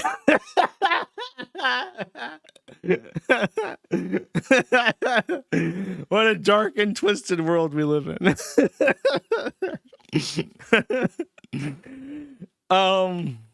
Okay. Next. We have the end of Fishtank. The police showed up at the Fishtank residence and they condemned it. I don't actually have the slide for this put up, but I think Sam posted it on Twitter. It was a condemnation notice. Apparently they had a basement renovation that was not up to code or something. So they the police showed up, they ended Fishtank, they closed down the entire house, and then they condemned the fucking building because apparently the basement wasn't up to code, and they kicked everybody out. So this was apparently a high-level Reddit operation to end Fishtank because Sam Hyde is a heckin' unwholesome, tiny chungus. despite being quite large. But he's an evil fucking Nazi, bro. He's a heckin' Nazi. He said stuff about, you know, God's chosen that you can't say anything bad about because, you know, you just can't. So he's a Nazi. And, you know, it's not... What's her name? That girl that he punched in the face and fucked. It's not Marzi. For some reason, I want to say Marzi. It's not because of that. Marley. No, I don't know. Whatever. Not because of that. It's because he's a heckin' unwholesome Nazi. Okay. Marky. That's it. That's her. It's not because of that. It's because he said things that they find personally offensive. That's why they hate him. So they called the police in, and for whatever reason, the lovely state of Massachusetts does make some fine goat cheese, but they also apparently have great issues with people enjoying or partaking in quiet enjoyment of their own property, and they shut them down. Which probably stings. From my understanding, Sam and his crew are all fucking New Englanders, and they love that area, but it's like, it's Massachusetts, bro. It's like the worst state in the entire fucking country, so I don't know. They did shut it down, and I like this post. Kiwi Farms confirms that 4chan confirms that Twitter confirms that 4chan confirms that Fishtank is over, and we have a picture of the Kiwi Farms and a Twitter screenshot on 4chan and another Twitter screenshot on the Kiwi Farms Very meta, but this is what's called the chain of custody. This is how Wikipedia works. This is literally how Wikipedia works. And if it's good enough for Wikipedia, then it's good enough for us. So we know for sure that Fishtank is dead and gone. Which sucks. I do like, as I've said before, I like the Fishtank people. They're the only people in the entire world that don't cause any fucking problems for me, and that makes them a blessing. Okay. And that's it. I'm not sure what their plan is. I didn't watch any of it, so I never watched any of it. I just know that they show up every so often and they increase site activity, and they don't usually cause any issues. Except for this one tranny called Nora Fun who keeps thirst posting in the chat. And it's like, that's the one rule. You can't post pictures of the female contestants you want to fuck and then say you want to fuck them. But for some reason, this one tranny can't stop doing that. So we had to chat ban him. And then he complained about it. But it's like, it is what it is. Only the male ones. That's right. You can only lust sexually for John in the John tent. Nobody else. Next, BossmanJack. I feel like I should drink just for BossmanJack. How much is left? I might do that. You know, it's been too after BossmanJack. So these are all relatively short clips. Let's just play through them. To give you an update on Bossman, he's currently between sponsors. And when he's between sponsors, he's at his lowest point, because usually what fuels his ups and downs is that he receives daily, twice daily, 3 times daily, sometimes even hourly gifts from the casino to keep playing, because he streams, and his streams draw in potential marks for the casino. And that's what they want. You know, they want people to watch BossmanJack and then be like, hey, I can gamble better than that idiot. And then they play the casino games on whatever site. He got kicked off of his last sponsor, Upgrade, which was a very strange casino. The whole premise was that you gamble, and instead of winning money, you win like coupons for like computer hardware and stuff. But the hardware all has actual dollar values attached to it. So you, instead of winning like $500, you'd win like a $300 headset and then like a $50 keyboard and like a bunch of small stupid shit. So it's just like a gotcha to get around gambling laws. And it was gamer themed. Upgrade kicked him off, citing his poor performance. I don't know what that means. I think his issue was that he was moved. He does this thing because he's a retard. And this is honestly one of the most retarded fucking things that BossmanJack does. He gets very superstitious about loss streaks. So if he's playing on a website like Upgrade and he gets $1,000 depot and he's gambling and he loses, you know, $500, he might think, holy shit, guys, they flipped the switch. They're taking all my money back. They don't want me to win. So then he'll take the $500 that he has left and he'll put it on stake and then lose it there and get pissed off. Which ordinarily, you get to decide whatever casino you want. If you're at, Las Vegas and you are at, the Luxor and you want to go to a different one, you're free to do that. However, he's sponsored by Upgrade. So when they give him $500 and he withdraws it to redepot into stake and lose it there, the casino's just out $500. So you can't do that. And he's been kicked off of sponsors multiple times because when he does this, he streams it. And then when they see him do this, they report it to his sponsor to get him kicked off. So he knows he can't do this. Unfortunately, he's very addicted to Crackarooski crack rock. So, and also methamphetamine now. So he just doesn't learn. And he keeps burning his sponsors. So right now, our boy Boss is $20,000 in debt last time we talked about it. And he's not getting any money. Now, he's trying to win $20,000. So in order to win $20,000, here is his tactic. He gets a depot for $100 from a juicer. He then basically goes to coin flip and bets it all. Not literally doing this, but it's like he loses it so fast that it's effectively doing this. He goes to coin flip and he tries to call heads 8 times in a row. Because if he wins 8 times in a row for $100, all or nothing, 8 times, he gets over $20,000 and then he can pay back his debts.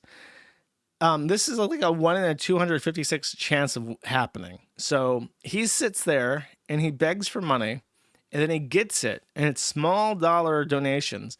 And then he instantly loses it because he gambles like this, trying to run up $20,000 to pay off his debts. And it's not entertaining. Like his streams are lasting minutes at a time because he's gambling in the dumbest way possible because he is goal oriented to paying back his debt. And the fact, like, you can hear his phone ringing in the middle of his streams now where, like, people are calling him for their fucking money.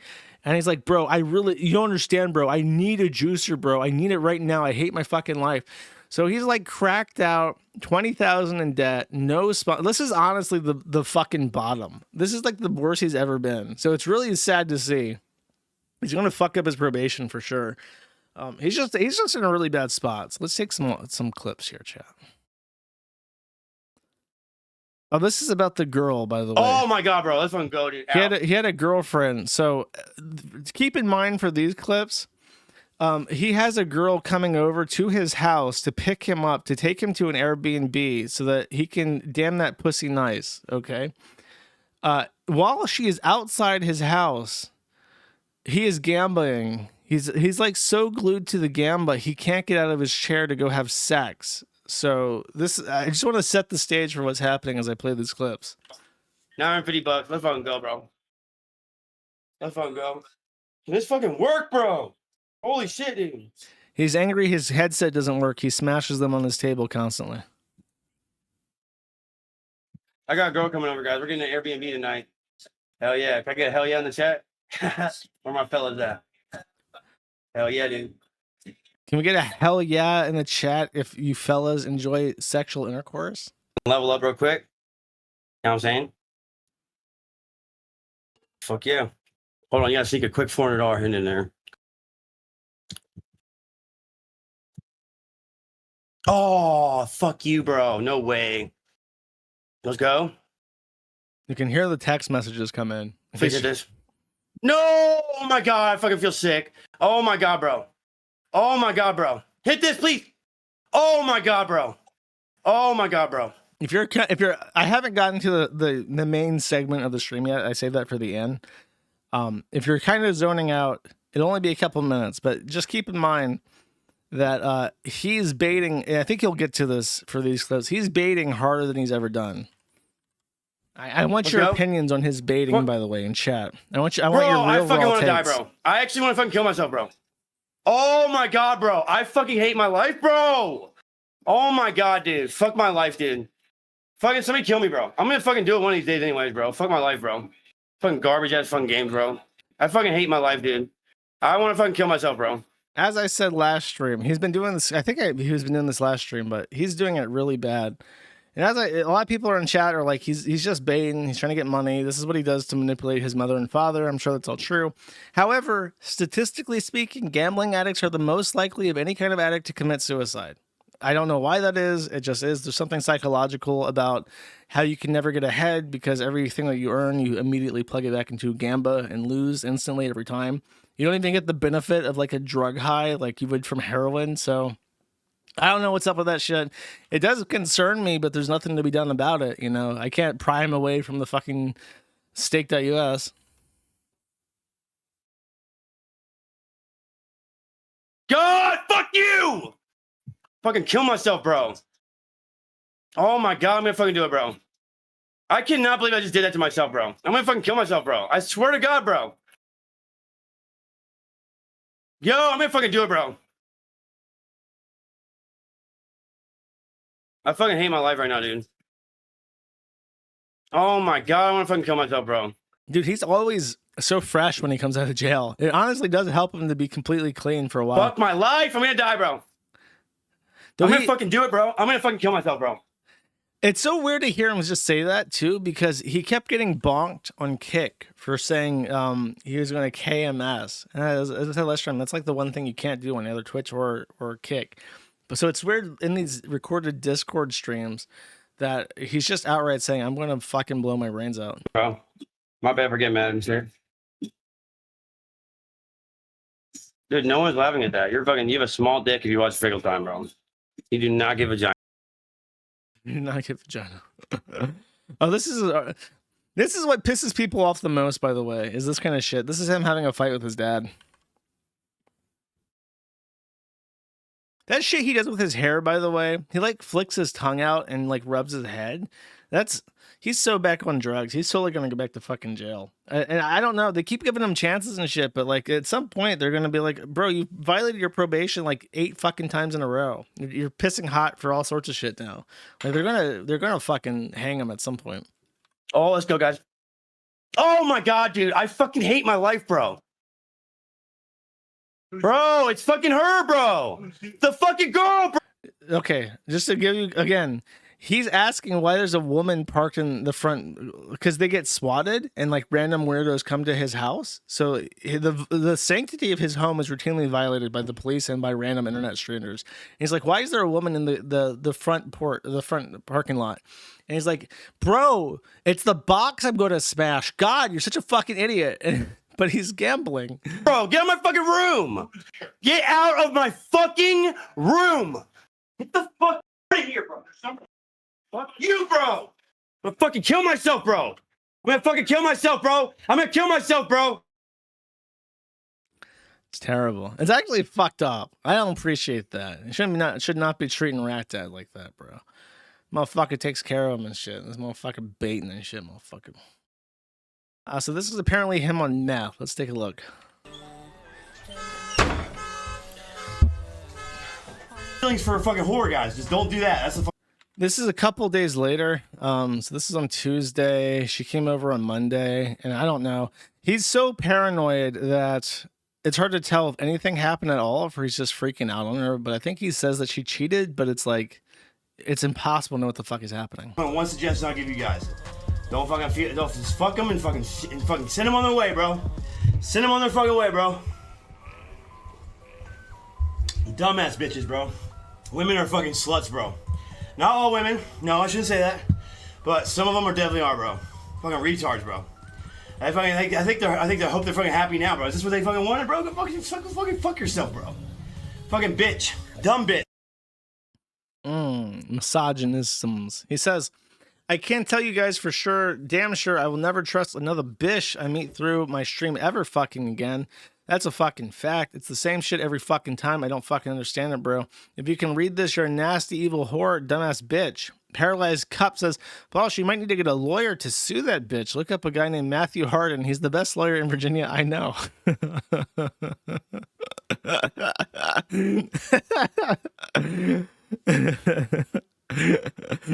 That's very funny.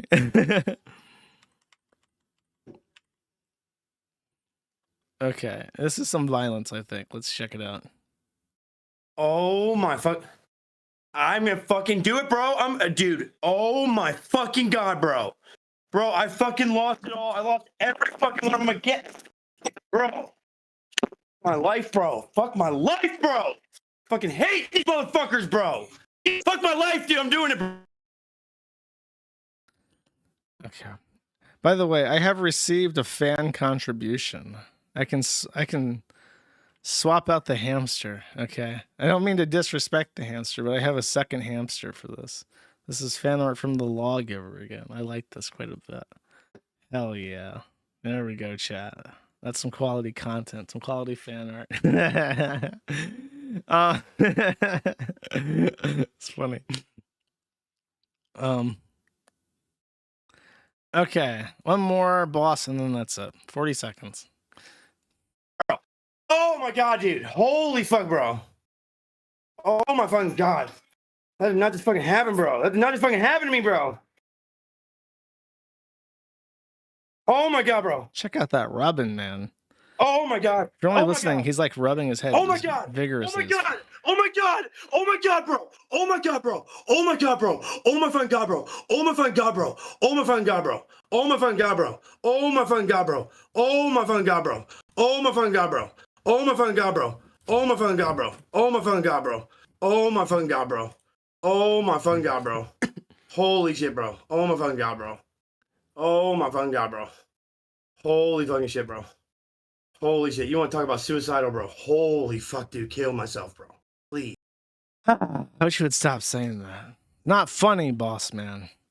After all this misery, I must join the alcohol hamster in a nice sipperooski, chat. Let's check it out.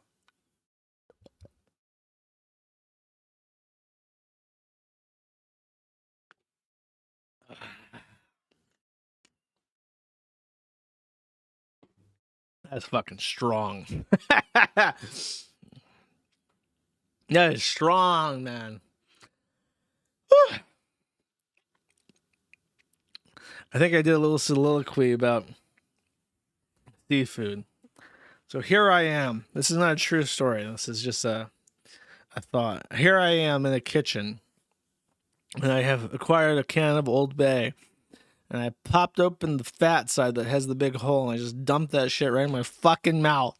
That's where I'm taking back to right now.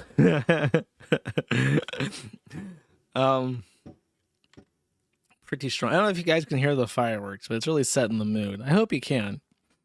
I'm going to need that extra big sip, chat, because we have an extra big segment for the core of the stream.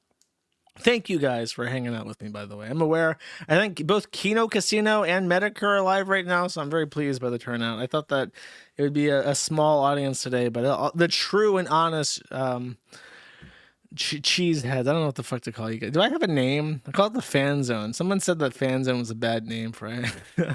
I want to make a certain joke about crabs, but I think if I made that joke, my stream would get yanked immediately. So we'll just pretend that I made that joke in our heads, okay? We'll say something more wholesome. The cheddar heads. All right. The rats. The rats already has a connotation.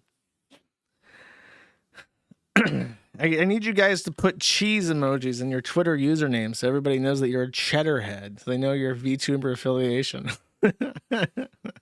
Oh, the kittens. That's right. That's true. Kittens. No, I remember. Oh my God. That's our old reference. It was back in the day. I got mad about people because I had a Discord back in the day when the stream was brand new. And I someone made a joke about how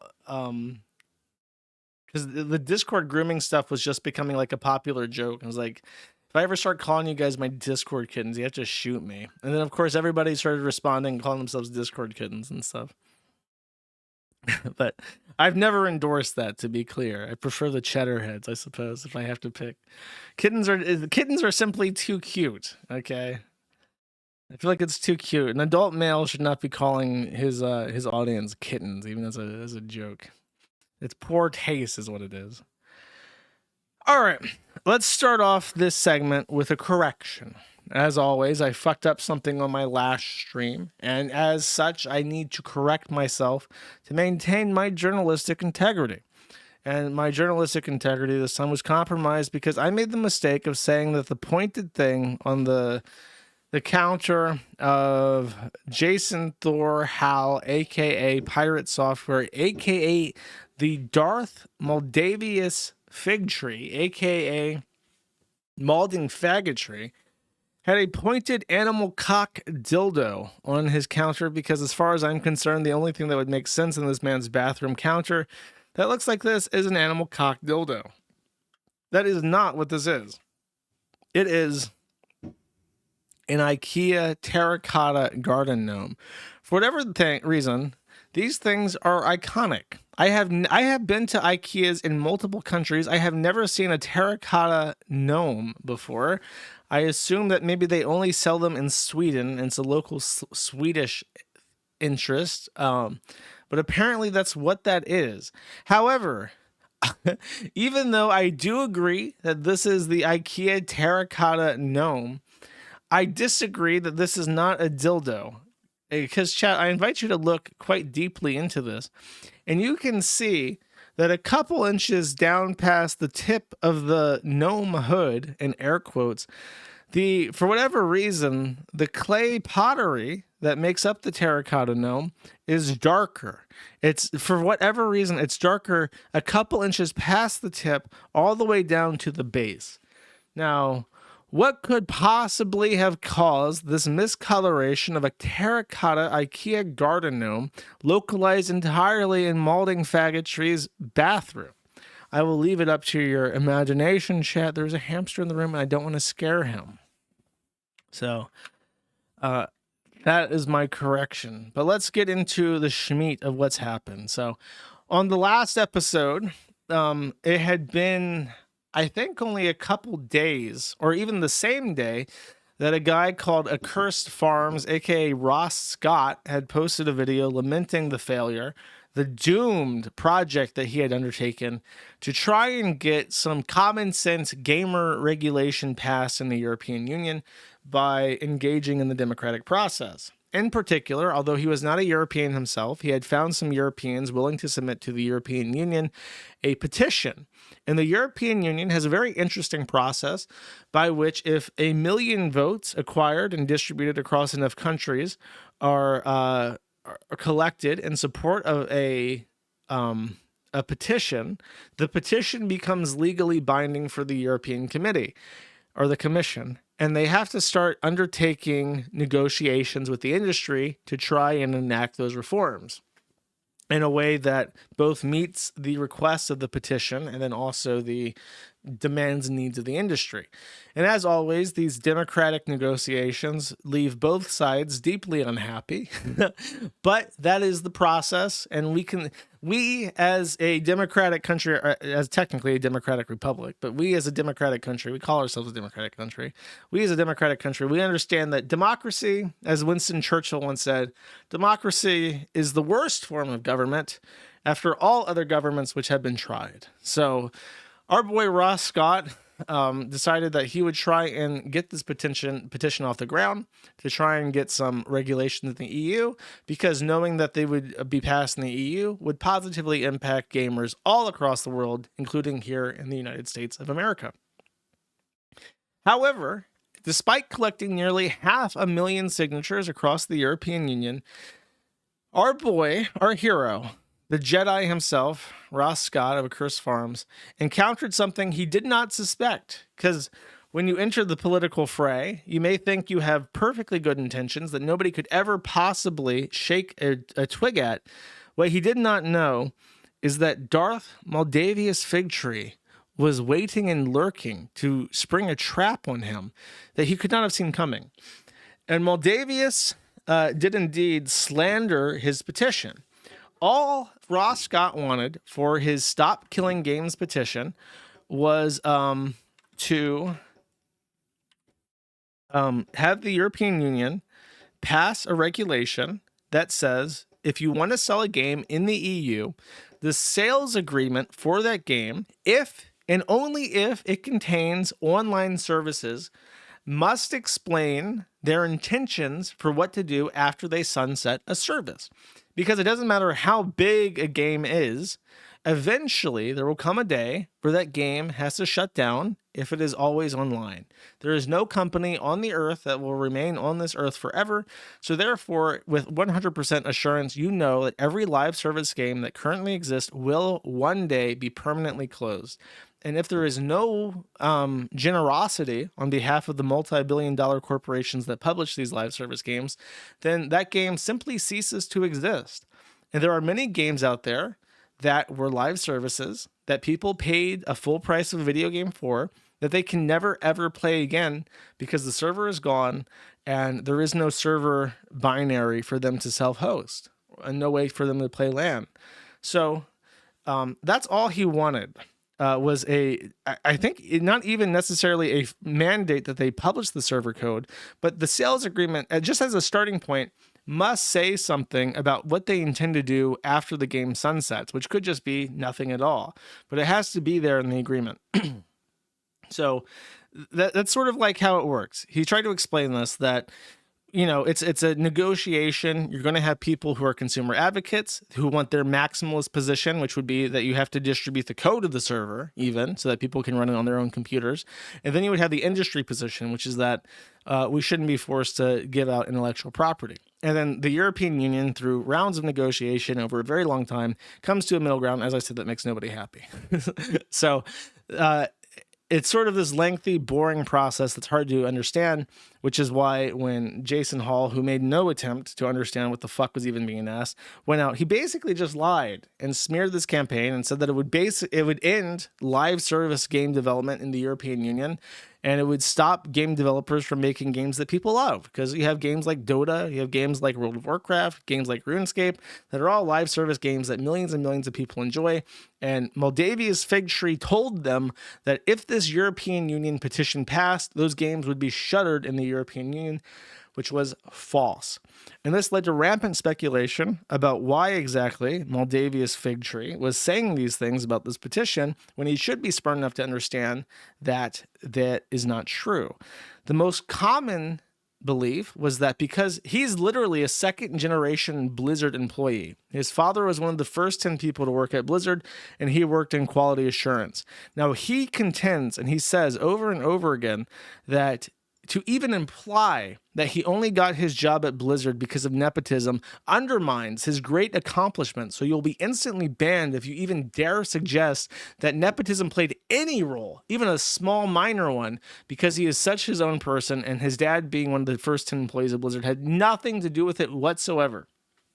However, the conniving, conspiratorial mind would look at this and look at his antagonism towards Stop Killing Games and say, hey, Blizzard is like one of the biggest slop churners in terms of live service games out there. You got fucking StarCraft that you can't play LAN. You got fucking World of Warcraft, one of the original OG live services that basically defined live service as a thing.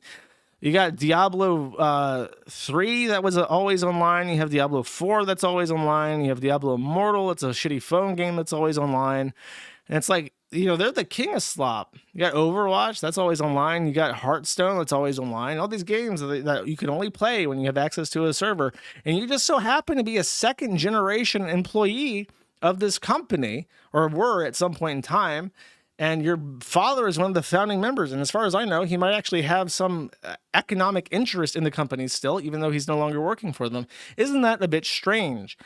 So it was a very inopportune thing for him to say for many reasons. Number one, it looks like he's a Nepo baby, even if he gets angry and says that's not true.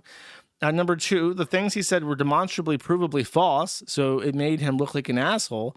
Number three, the things he said, Ross Scott is like this very, very, like, let me show you a picture of him so you get an idea.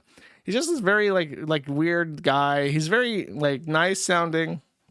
He just looks like a nice guy. He's got like a friendly face. So you look at this guy and you think, this is like a nice guy. This guy cares about video game preservation. He cares about consumer advocacy. He cares about the people that actually play the fucking games. But then when you listen to Moldavia's Figtree, you see this face and this long, girly hair, and you know that he's a homosexual furry and a Nepo baby for one of the least likable companies in the industry right now. Activision Blizzard is perhaps, if you were to rank companies by like consumer goodwill, would be near the fucking bottom. They've somehow managed to piss off absolutely everybody through a combination of pro-Chinese, anti-Hong Konger incidents, through all the Diablo Immortal scandal, with Overwatch 2 being a complete fucking flub. I didn't even mention Heroes of the Storm, because nobody remembers that game. But they have so little consumer goodwill that he is like a face for at this point, because he brings it up constantly. I work for Blizzard. You should care about what I say because I work for Blizzard.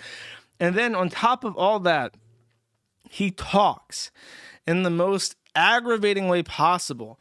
Even if it's not filters, even if it's just him putting on like an accentuation where he talks in a really deep register and in this really authoritative radio talk show way, he talks in this super, super refined radio talk show deep voice register.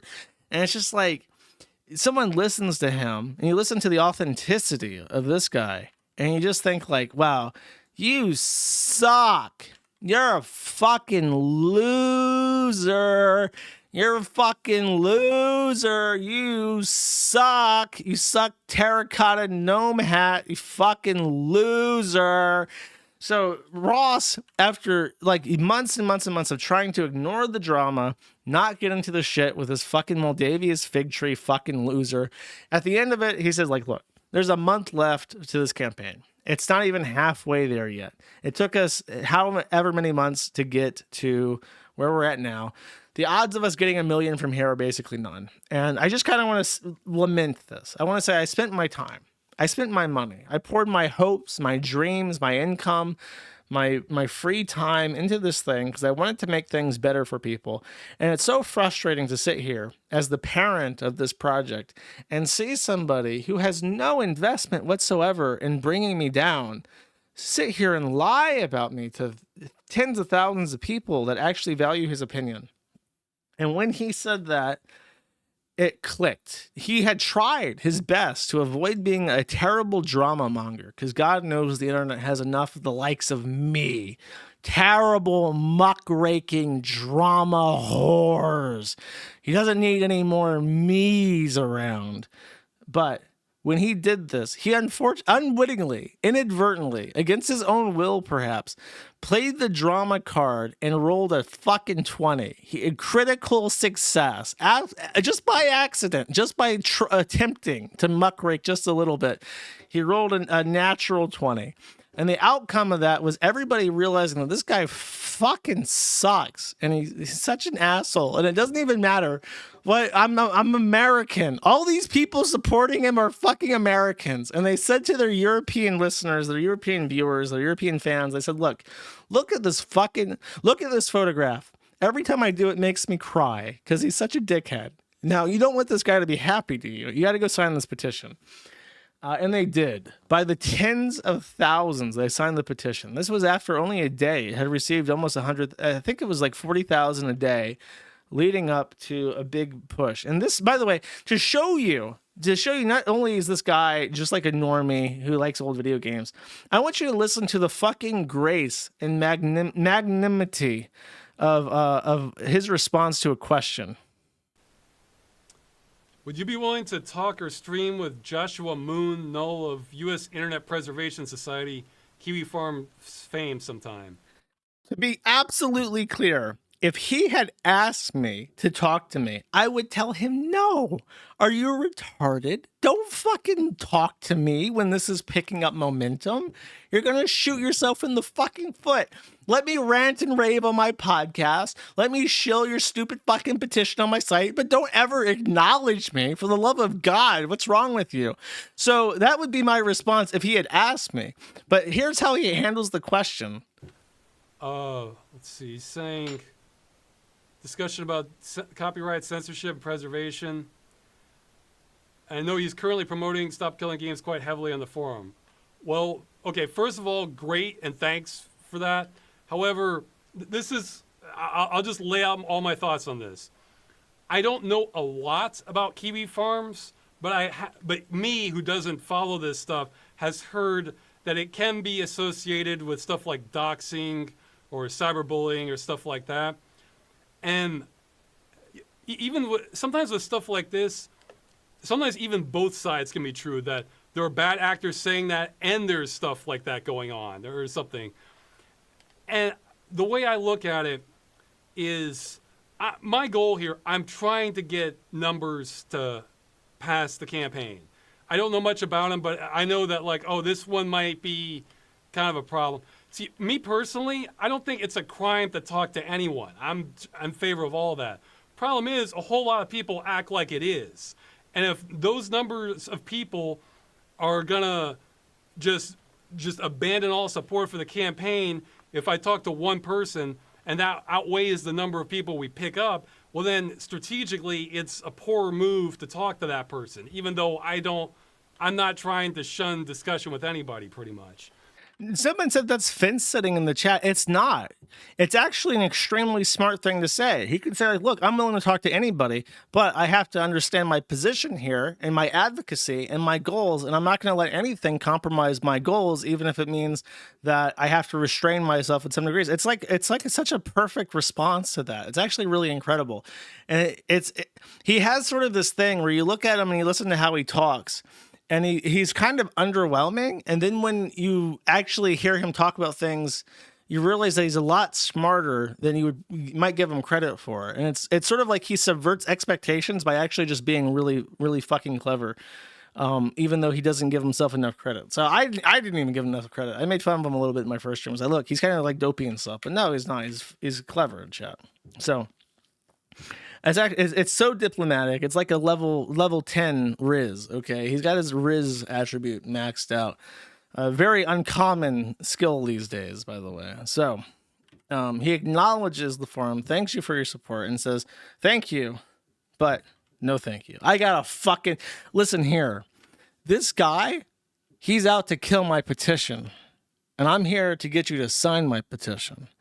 And nothing can get in the way of that. We can do these little games of interviews and some such after the petition is signed. That is the correct plan. Okay, imagine Luke Skywalker, Jedi Ross, trusting the Force, and he's in the trenches of the Death Star, and he knows that Darth Maldavius is in the Death Star.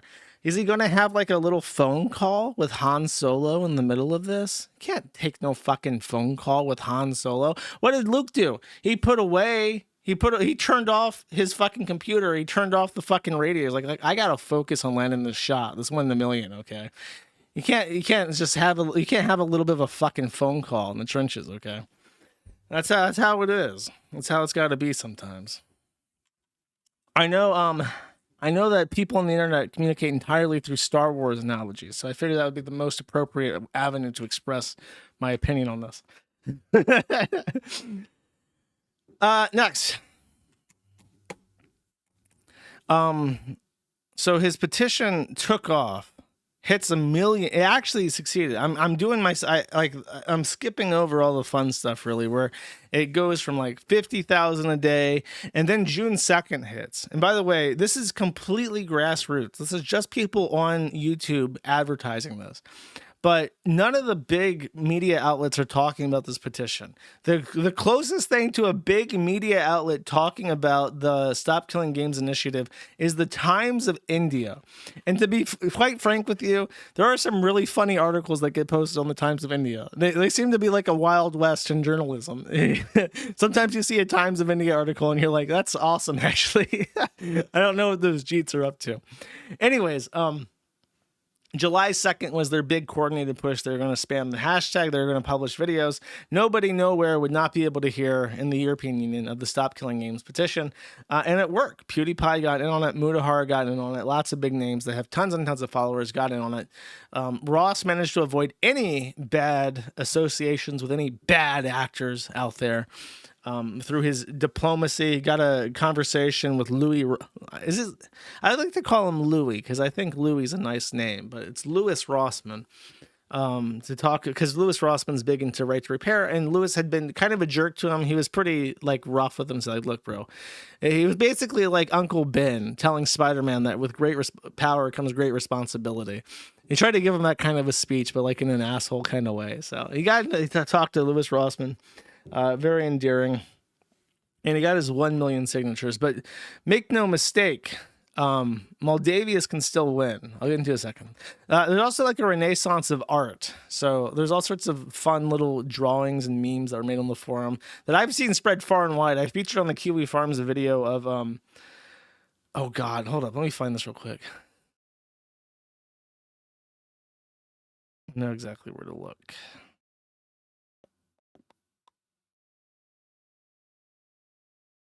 This, yeah, this. This was, I think this was made on the forum, and then I featured it. Hi there. Would you like to sign my petition? Not only do I not want to back this, I'm going to actively tell people not to. I saw this get posted by randos on Twitter.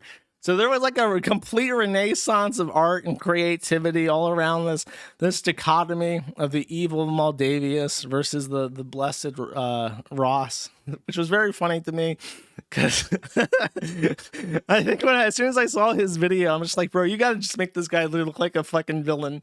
And a petition signature is more about spiting him than doing anything. And I think that was the correct avenue. So while he kept his eye on the prize and like, look, this is a great thing for consumer rights, the people, the actual people, the mob, they knew. You got to get this fucker. Sign my petition. Not only do I not want to back this, I'm going to actively tell people not to. Awesome. Anyways, here's another one. Why would that happen? I'll tell you why. If a person has ugly thoughts, it begins to show on the face. And when that person has ugly thoughts every day, every week, every year, the face gets uglier and uglier until it is so ugly you can hardly bear to look at it. A person who has good thoughts cannot ever be ugly. He can have a wonky nose or a crooked mouth and a double chin and stick out teeth. But if you have good thoughts, they will shine out of your face like sunbeams and you will always look lovely. Oh, that's quite nice, chat. That's quite nice indeed. Here's PewDiePie endorsing Stop Killing Games. This was in a community made. He posted a video and a bunch of people in the chat or the comments were like, bro, you gotta cover this shit. We gotta kick fucking Moldavius in his fucking nutsack. He's like, all right, well, I'll do a video about it. He did do a video on the second of it. But he says, thank you all for the amazing support in my recent videos. I love how I can just nerd out and share whatever with you guys. In the comments, I've been seeing some of you mention Stop Killing Games. I want to say I 100%. And this is a Swedish national, okay? So his of all the creators in the world, his signature and opinion actually matters. So as a proud Swede, he says, I 100% support this. Bork bork. It ties in perfectly with what I talked about in my video. Ownership over software in the games we buy. Strongly encourage you to sign this. And then he did publish his video. He did endorse the petition. And it was a total Ross victory. Kind of. So here's the thing. The way these European initiatives work is that because they actually do compel the European Council or Commission to enact policy changes, they actually audit the petition. Now, I want you to consider this for a second.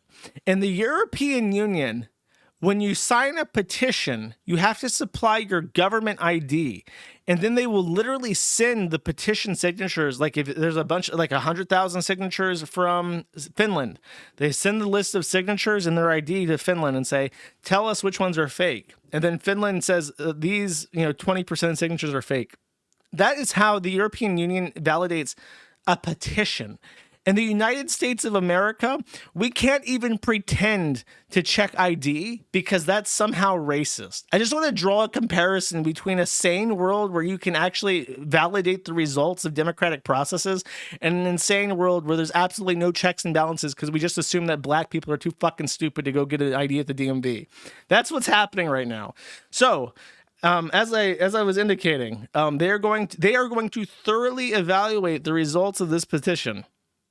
To see if it actually crossed that 1 million signature threshold. So, and obviously this gained a lot of international attention, so people are going to try to game the system, even though they were told explicitly by Ross not to do that because it does not help in any way, shape, or form. And it just creates ambiguity on if the results are positive. A lot of Moldavius stormtroopers were out firing shots at the movement, saying that it was botted, that it's all fake, because it was receiving hundreds of thousands of signatures a day. On July 2nd, it got like 150,000 signatures. So like, no, this is fake. This is bullshit. When it gets audited, you're not going to have enough. So although Moldavius has been laid low, seemingly, it's like at the end of a horror movie. Okay, the evil villain is supposedly dead. He fell or something. Wait a second. Just because Moldavius is there laying on the ground, you can't just assume that Moldavius is dead, bro. You can't just like walk away like mission accomplished. You got to make sure that fucker's dead. You got to drive him over in your car or get like a bat or something and start hitting him until he stops twitching. Like, you got to do something. You can't just assume that he's fucking dead. So they're trying to get 1,200,000 signatures, which I think they're actually pretty close to getting already. But basically the EC has, because it already crossed the million, they're saying they're going to start preemptively auditing signatures to try and see, because they still got time left. So the EC guys told them, they're like, we're going to start looking to see how many of these are fake, so you have an idea of how many more you need. But long story short, if you haven't signed, you can still sign. You can still get it. You can be the one, okay? The 1 million signatures, they've got Moldavius on the ground, but you can still get up. There's still time for a sequel, unless you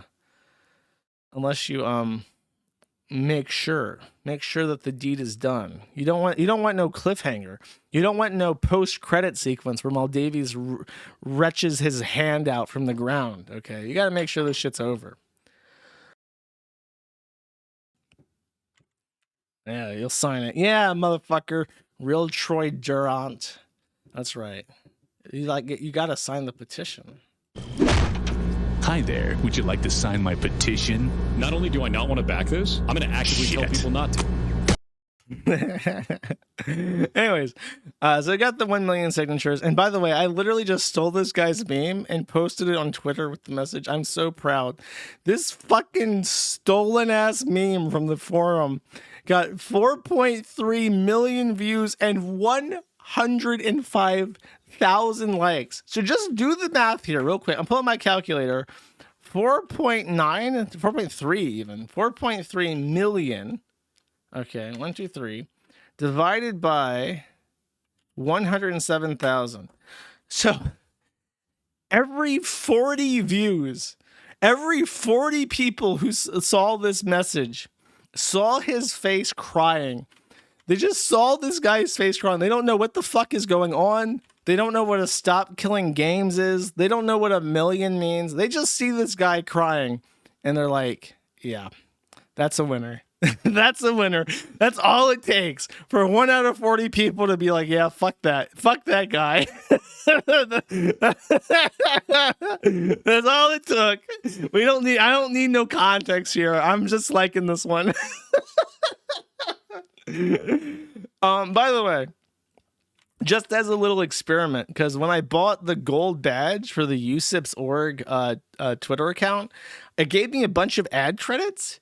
And I have never done any kind of advertising campaign ever. So, when I did my stream last time, I said, like, he's talking to all these English-speaking people about this petition. And it's like, no country except Ireland speaks English anymore. He's got to reach out to creators that are not English-speaking to appeal to them. So I literally put my money where my mouth is, and I spent $500 in X advertising credits.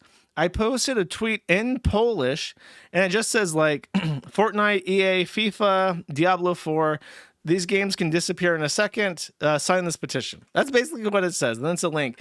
And this tweet got, because I paid for it with the ad credits, for $500, I got 1.5 million impressions and 3,000 clicks. And then I even posted this and I said, look, this was my experiment. This is what came up. And I even got people saying that they had never seen this. Nice to know it was you. I signed it from your ad. Isn't that nice? I got a guy who signed this petition because of my advertisement. So, and he's Polish. He's even got like actually that's Czech. That's an advertisement from a cartoon from Soviet Czechoslovakia. I know what that is. Anyways. So I had a little experiment, and I was positively rewarded for it, and I was very pleased. And what's funny is that if you actually go to this tweet and read the replies, like this got 1.5 million views. It got a bookmark, 1,000 likes, and all sorts of Polish memes and people talking about it and stuff. And I'm like, wow, that's cool. So I did my part. I advertised it, and I literally tried experimenting with ads to see how that works and stuff, because it was at no cost to me that I hadn't already spent. So I thought it was cool. Why Poland? Because I looked at I'll show you actually. So this is the progress page. They have the same confetti thing that the Kiwi Farms has, by the way. It's the same exact mod. If it wasn't the 4th of July, you would see only the blue and yellow stars, which I thought was very pretty. But at the time, by the way, almost 1% of Finland has signed this fucking petition. I'm mostly concerned about that one. 50,000 polls, 0.9%. So if you were to line up 100 Finnish people, sorry, I said polls. If you were to line up 100 Finnish people, there's a good chance that one of them has signed this petition. Isn't that weird? That's a lot of Finns care about video game consumer rights, apparently. So, yeah, I looked at this map. Oh, Sweden, because PewDiePie is probably really popular in Sweden.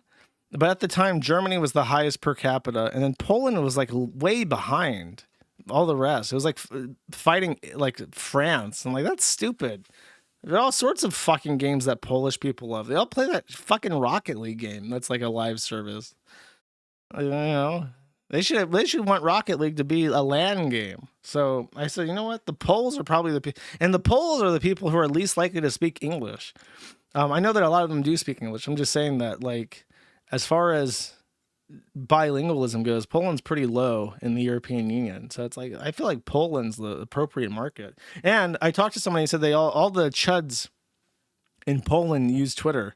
So I was like, hell yeah, that's my audience. I want chudly, monolingual Polish people, young, between the ages of 18 and 32. That was my demographic.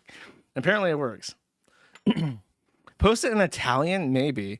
Italian's super low. And Italy is actually so low per capita. It's down there with like Greece and Malta and shit. I'm just like, maybe Italians just have like a really high median age, or I don't know what the fuck's up with that. I'm actually really curious why Italy seems so disconnected from this. Like, what happens in Italy? Do they play video games? Do they watch YouTube? Do they just make cheese and olive oil? Is that all they do? That's possible. They only make cheese and olive oil in Italy. So I don't know. I found that personally fascinating. And then, as a consequence, by the way, he's been constantly complaining in his Discord about brigading and people trying to ruin his life. Apparently, he got swatted. Obviously, I don't condone that in any way. No, we should swat him. But he's been saying that people have been brigading his games, and yeah, there's that one game that did get brigaded, but that got like excluded. The other one was that he worked for this group, and he said that his group's games were being targeted by the hate mob. But then the actual Pirate Nation, the actual real pro-piracy Twitter account, like demonstrably proved that those games weren't getting review bombed. He's just lying about it to his Discord. But he said this. Thor, how did the meeting go? I really hope they liked what you've been working on in secret. And he says, the project has been canceled. The hate machine started attacking all the games being published by off-brand. I stepped down to save them the headache. It was an ARG I built over the last month. So he's trying to say, like, that he was so, like, in the last month, while you gamers have been signing the kill all video game in actuality petition, and you've been signing the more government regulation petition, I've been building my own Diablo clone. But it's been canceled because the kill all video games hate mob came after my company and they've canceled my project. Whichever one I don't believe. But I do believe, I don't believe that he stepped down, but I do believe that they allowed him to step down because he's a toxic He's toxic. He's toxic. Why is he toxic? And what's funny is, let me get a drink and I'll explain my thoughts here. Hold on.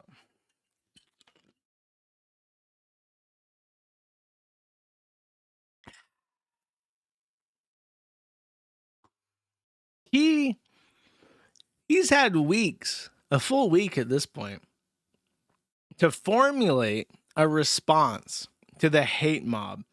But the thing is, he's such an arrogant prick that I think he doesn't have the humility to even address this sensibly.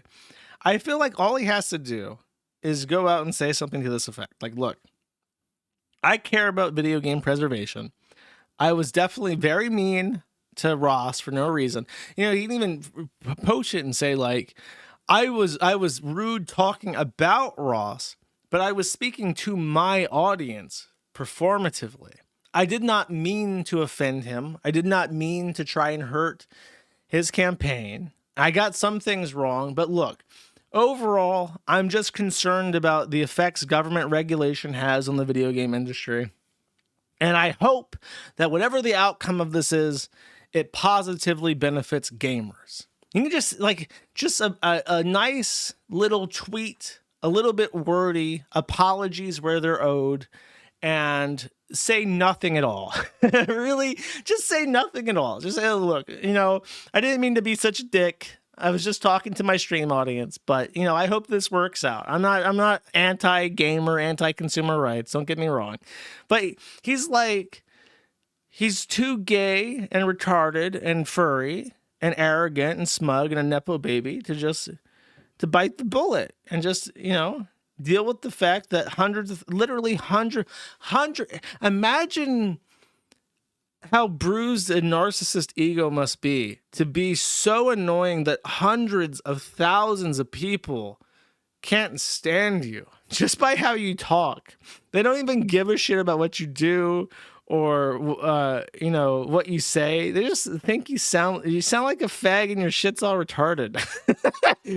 Hundreds of thousands of people think you talk like a fag and your shit's all retarded. And what's funny is how many times I check my notifications and I see like Clara trans flag liked my tweets about Jason. Clara trans flag thinks you're a fag and your shit's all retarded, okay? It might be a time to step back and reproach your situation with the humility and grace that the severity of it requires of you, all right? Okay. I'll just read the responses and then I'm done with that. Hakati Sketch says, genuinely a curious question, but wouldn't it overall be less of a headache for you to try and contact Ross and work with him on this? Yeah, no shit it would be. My thought process is pretty much assist with getting the initiative in a state that could potentially do good if people, this guy might be Jewish. This guy might be Jewish. I'm now more than halfway through this message. And I'm thinking this guy is thinking really outside the box here. A system with getting the initiative in a state that can potentially do good, and people aren't going to listen and push for laws anyways. Wouldn't it be a good idea to assist with clearing up the miscommunication potential? That's exactly what I said. Hakata Sketch. Sir Moldavius replies and goes, not interested. The initiative will clearly pass the voting round. Leave it to the legal process to decide it further. Aries replies and says, his tag is love smut, by the way, in case you forgot that these are Discord messages. Apparently you can just make your tag love smut. Once the voting round passes, are you going to make a video expressing in detail examples of what might be challenging for devs to do and your concerns in a more formal way? Less about how you feel about it and more about facts, examples, etc., and what it means to make MMOs or any live service games functional. I am interested in seeing the dev side of things and less about the drama and opinions. Everybody has opinions, and saying them doesn't bring much value past a certain point. This guy is drunk. He's like missing keys left and right. Past a certain point, but that knowledge, however, would be worth gold. So this guy loves smut, clearly a tranny, probably fucked up on something like pills because he can't type, and he's a genuine fan of Thor. Let's see what Thor has to say.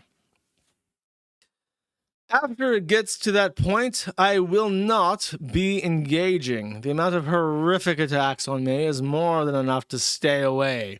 If it was just disagreeing with my stance, it would be fine.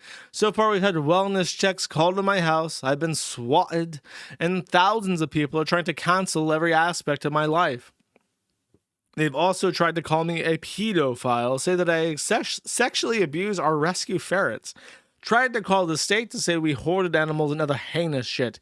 Stop killing games as an initiative I disagree with. The supporting base as a movement, I think, is absolutely fucking vile. And by the way, you know how I went off with my lovely idealism? I said, like, look, this is what he could say to try and diffuse the situation and look more reasonable and amicable and like he just had good intentions. This is literally the exact opposite of that. He says, you know, look, I have my disagreements with the initiative, but it's the gamers who are the fucking vile freaks. Fuck those gamers. Those 1.2 million people that signed the petition and the millions more outside the European Union that supported it and spread the news of it. Fuck you. You suck. Wow, I wonder what that's going to do. Do you think that's going to, A, diffuse the situation and get people to reconsider spreading hateful messages towards Jason, or B, inflame their passions even more and make it a direct personal issue with them? I wonder what it's going to be, Jason. Maybe that was not the right thing to say. I get it. It's hard to be like in the wrong really publicly and to actually come out and be like, you know, I was wrong. It's hard to do that, especially when you're an egomaniacal maniac like me. But at a certain point, you know, there's crow to be eat, and they don't stop piling up. That crow don't go away just because you want it to go away. It just keeps getting more crow. Eventually, you walk outside, you look at that plate, silver platter, got like 40 different crows on it. You're like, God damn, that's a lot of fucking crow to eat. I don't know if I can eat all that anymore. I could have eaten that first crow, but now there's so much crow, I just can't fucking stomach that shit. I can't even stomach looking at it, to be honest with you. Anyways, another vodka. Last bit of the stream. Where are we at? We're under 3 hours. So I might play something. I'm debating it. Do you guys want like a 10-minute video? Maybe I'll pause it and commentate on it. It's 10 minutes long, but it's really funny. I'm tempted. Play some Dota 2. Yeah, bro. Okay. Do the Rackets AI. How the fuck did you know that? How did that guy know exactly what I have queued up? Fuck you.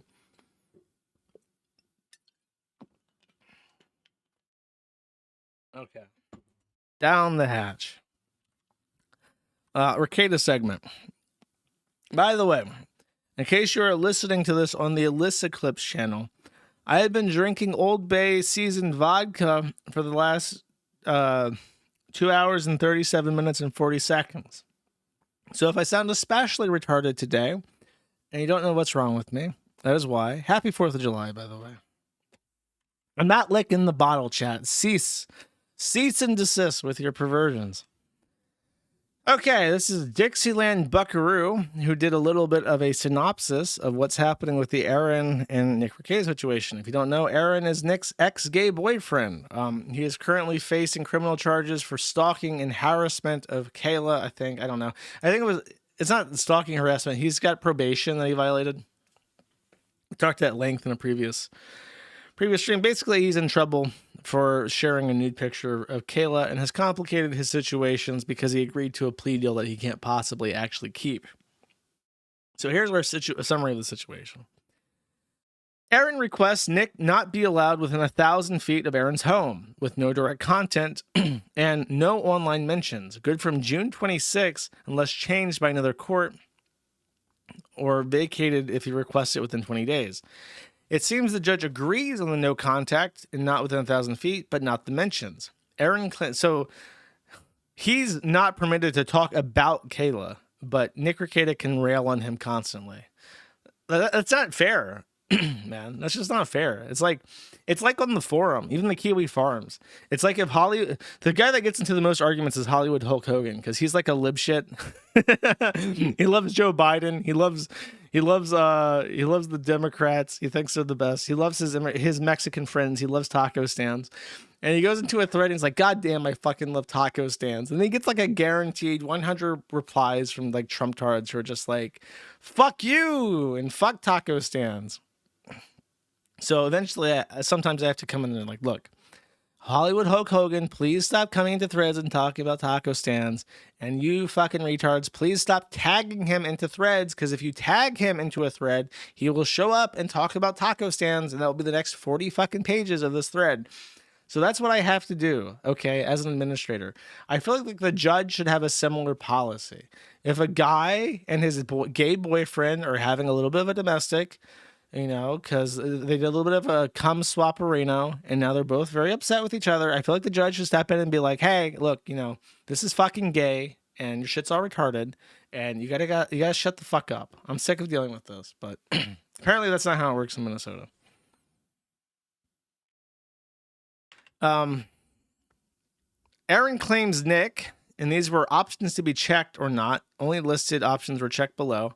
That he was followed, monitored, or pursued by the petitioner, or pursued the petitioner, which would be Aaron, made unvisited visits to the petitioner, which means I guess Nick Rekieta is showing up at his house unsolicited, made harassing calls or texts to petitioner. I can believe that, especially if Nick is in the shower, made threats to the petitioner, frightened petitioner with threatening behavior, called petitioner abusive names, or used social media to harass petitioner. That's definitely true. Notably, in the fee waiver section, Aaron alleges fear of substantial harm due to Nick following, monitoring, or pursuing another, whether in person or through any available technological or other means. He requests his address be withheld, but it's in the document in at least 2 places. This was leaked, by the way, to the Minnesota Public Records account, so it includes unredacted information. Aaron calls Nick a former friend. Honestly, I'm going to be real with you. If I'm filing a restraining order, I'm going to hype that shit up. Like, yeah, we were gay boyfriends, cum swapping and shit. That's what he's got to say. He can't be like, look, we were former friends and now he's shit talking me on like his YouTube channel. He's got to be like, bro, we were swapping cum. We were swapping wives. We were J.O.ing in the hot tub. Like, he's got to get down and dirty and be like, yeah, I'm a fucking fag. This guy's my gay fag boyfriend. Because the judge is going to look at this and be like, okay, so your friend is talking shit on social media and sending you text messages. And like, who gives a shit? You start talking about that gay shit, judge is going to be like, we got some fag drama here.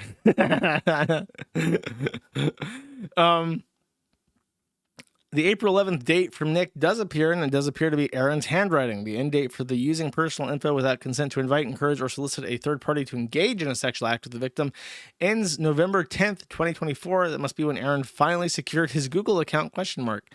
Aaron notes the start of the monitoring as September 1st, continuing through present day. He also claims Nick, quote, has shown up at businesses he works at to harass the ownership in hopes I will be there, ? Stonies, in parentheses, I assume that's his comment. He constantly threatens myself, hence at the fact I should have been killed on his X account, and he's accessed my Google account without authorization and posted screenshots on his X for my search history, and claims he shared private Google information with others. He has appeared on numerous live streams on YouTube, on his own channel, and other people's channel, such as NLO on June, and encouraged people to report him to law enforcement. He has gathered people in public places to harass or intimidate me. Aaron describes the effect of the harassment. I cannot live a normal life, do my daily work, or worry if he's going to invent some new threat or make up a new charge that I am not responsible for. Ever since his arrest for felony cocaine possession and child endangerment. So he's willing, see, that just makes him look petty. You're willing to outline all the bad things that the guy you're petitioning against did, but you're not going to mention the cum swapping.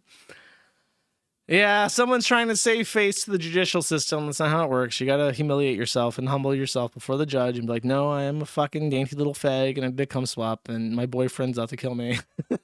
You don't get to do this shit where you're just like, yeah, we're totally friends. And yeah, he's a totally bad guy and shit.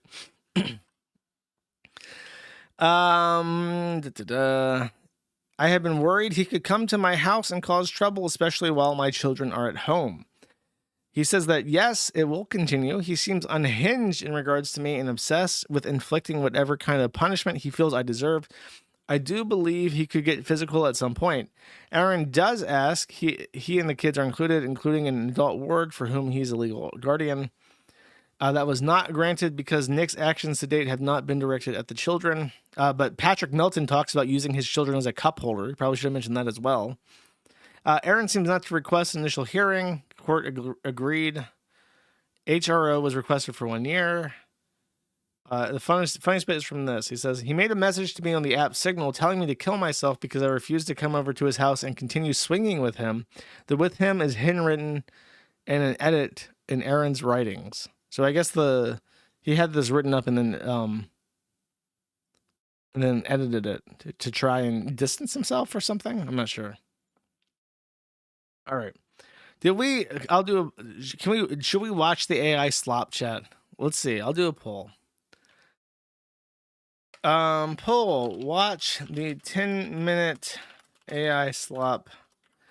Yes or no? Type in exclamation point, vote 1 for yes, and exclamation point, vote 2 if you'd like to skip the 10-minute AI sloppa segment.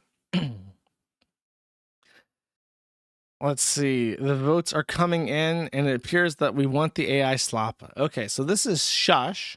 He made a 10-minute long rendition of the body cam footage. So this is an artistic interpretation of what the body cam footage could have looked like if we had it. And all the characters are like these white pieces of paper with blue line art on them. And they kind of remind me of this Adult Swim show that I can't think of the name of. I've been thinking of it for like a day. And I even tried looking up Adult Swim shows. And I can't think of what the fuck they are. So there was Tom Goes to the Mayor. Oh my fucking God. I can't believe that's like a fever dream. I'm actually surprised it's a real thing and not like a hallucination. So it seems very Tom Goes to the Mayor inspired. Please enjoy. I'll maximize this. I'll comment if I feel a comment coming on. Police, open up. We got a warrant. We got a warrant. Open up. Nick said not to open the door. Well, we're the police and you gotta let us in. Otherwise, we'll kick that door in. Nick said not to open the door for cops especially.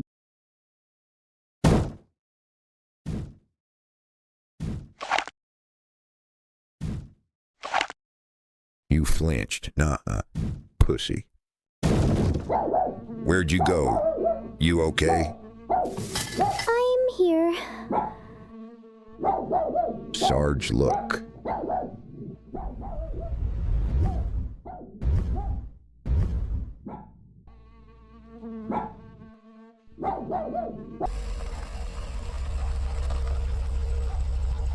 Where's the sheriff? He's busy. With what? Sucking wieners.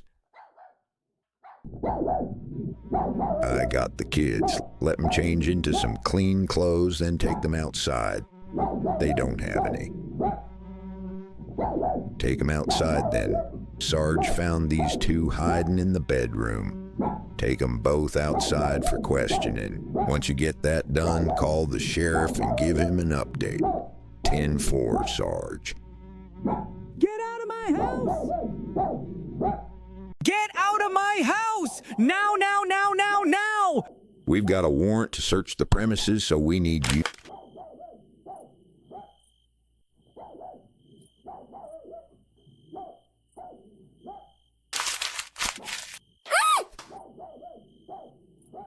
You have the right to remain silent. Anything you say can and will be used against you in a court of law.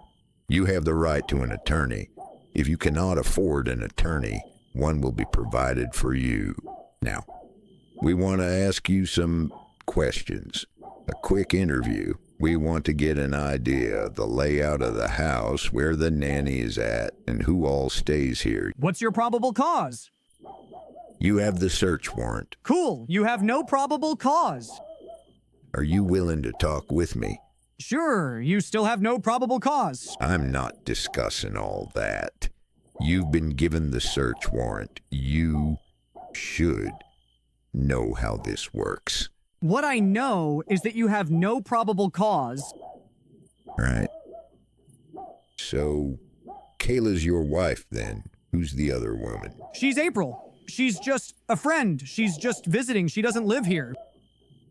She came out of the bedroom. So she came out of the bedroom. When I have people over, they don't go in my bedroom. I don't give a shit what you do! I'm just asking questions. You're not. You're making statements. Where do you stay in the residence? That's a direct quote, by All the over. way. It's my house. Do you stay in the master bedroom? When I'm in there, I stay in there, sure. Is that where you sleep at night? Yes. That's all I needed to know. Do you want to tell me where things are in the house to help expedite the search? Where what things are. You saw the warrant. We're looking for controlled substances. I'm not admitting to anything. That's ridiculous. You still have no probable cause. We're going to be searching the house. We're going to be contacting family services. Why? Because we've already found cocaine in the house. We're not here on a whim. Yes, you are. No, we're not. Yes. We came here looking for controlled substances. We were only in the house for about 1 minute. I love the way he found says some. controlled substances. I don't know anything about that. Just wait until my mom hears about this. Do you know who my dad is? I'll have all your... You see what I mean by the Tom Where'd you Goes to the pick him Mayor up art at? style? St. Cloud. What was he doing over there? And we could have sorted this...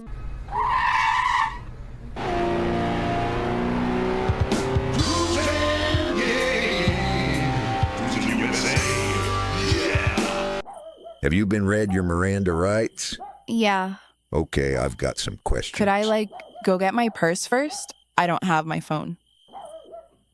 I could get one of the officers to get it for you if you tell me where it is. It's in the bedroom. Why is it in there? I fell asleep. You slept in Was the that master stripper bedroom? Camelot? I didn't pick up on that Yeah. one. I, live here. So where else would I sleep? Right. Silly me.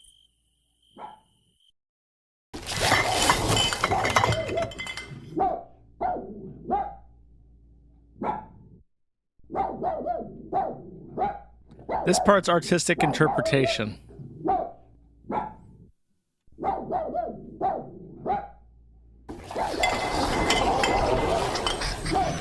The best part is the Kayla interview. That's my absolute favorite. It's actually really scary.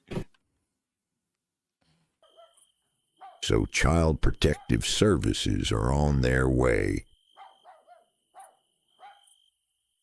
Do you have any family you could call? Any friends? Hello?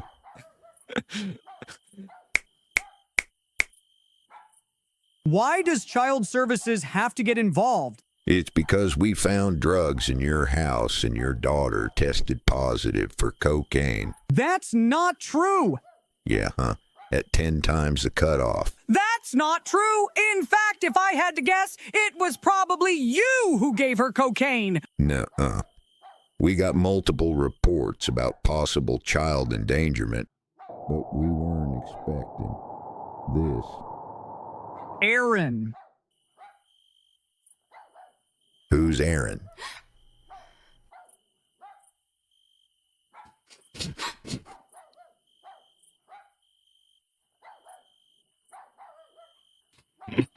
I feel bad for people just listening. You have to Someone do something about I'll put that it on the dog. maththerenet.com archive for this 10-4 episode Sarge. if you're only listening. How's the search going? Slow. We found more drugs in multiple rooms and a couple of loose guns, but the amount of trash is making it an ordeal. What type of drugs? Cocaine, ketamine, and all sorts of pills. Sarge found some more pills. Who's Celeste? It's his mother. He was yelling about her earlier. He's stealing pills from his mom. I'm gonna go talk with the kids. Where was he? Locked in the bathroom, pissing shit everywhere. I think they interview each of the kids individually. There's a really funny thing. I don't know what the designs of the kids are based off of. I assume they're just random pictures of models or something. I'm not familiar with what his kids look like, so I don't know if they're based off life. I know that his kids showed up in a church video that the church had published, but I'm pretty sure they're just stock models or something. Gross. There are stock photos, someone in chat says. I want to ask a couple of questions, if y'all don't mind, and if you don't want to answer, that's fine too. What's it like living here? It's always something with you. Do you know how busy I am? No, because you don't care. Because you only ever think about yourself. Because you lack even the basic decency to consider how others feel. So, fine, I'll drive you to church since you love God so much. Dude, there's no fucking way that is not on point. You just know, because you like with the body cam transcript, you know what he's like, and you just know he must be like that to his wife and kids all the fucking time continuously. Get in the car! Oh, I have to drink too. Okay, I can do that. Nick, there's nothing to eat. Well, we've got plenty to drink.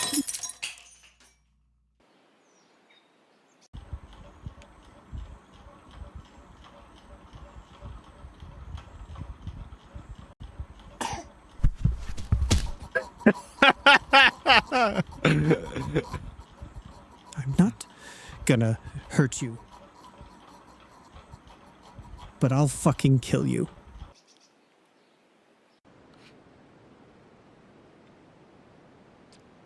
I love how she's just like violently shaking. Oh my God. What is like gonna happen to me? Have you already forgotten the solemn vow I made? Chaos would let the world burn before he let any harm befall his Valkyrie. If ever these deceivers try to lead you astray, remember this and what it means.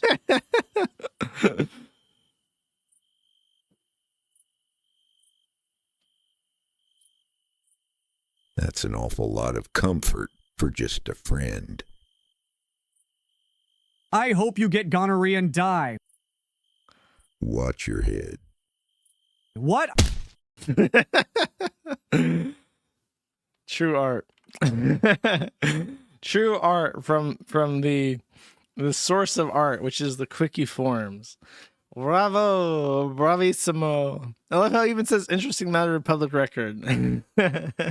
It's supposed to have taken him a long time, by the way.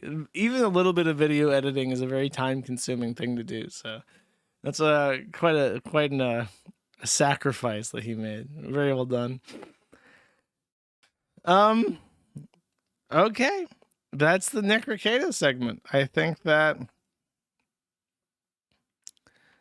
is all of this. So I want to say it's time for the super chat segment, chat. I think that, is there anything else left to add? Did I miss anything, chat? Did I miss anything? Hassan loved it. Hassan, you could see Hassan's reaction throughout that entire video, and he really appreciated the artistic liberties taken. He's a big fan of the show, actually.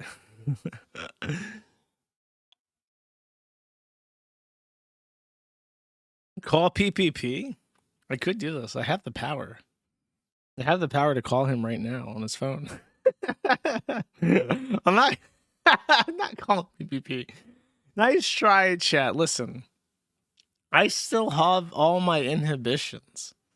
That's what you don't know about me, chat. I have all of my inhibitions. The lights are on in somebody's home. Okay, that's how it works. Sorry, I'm boring. I'm a boring drunk. Okay, let's read the super chat. Let's make this shit green. Shit. That's what I do, right? Make it fucking green. Make that shit green. All right.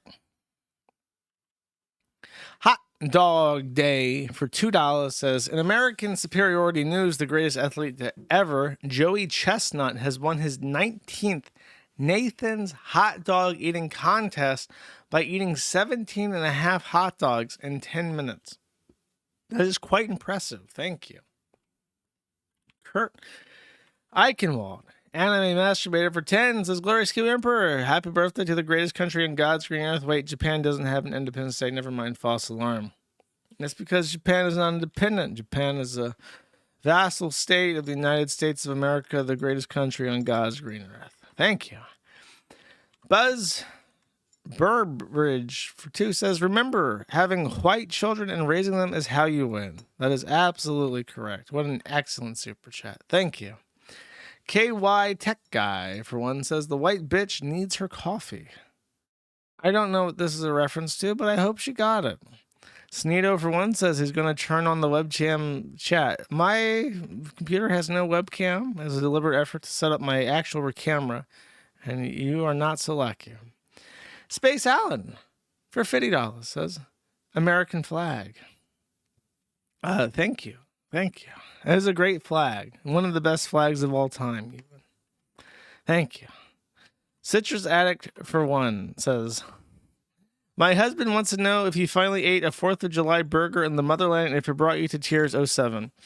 The local fire department was having a barbecue, and that was my festivities. I showed up, and I actually managed to socialize with all the old folks there, and I had a pretty good time, and I got to try some smoked schmeats, and the smoked schmeats were actually amazing. There are different kinds of pulled porks and smoked chickens, but the pork belly I had was absolutely phenomenal. It's that kind of, when you get like a really good fatty food like cheese or pork belly and the fat coats your mouth, it's just the best. It's the best food experience you can get, really.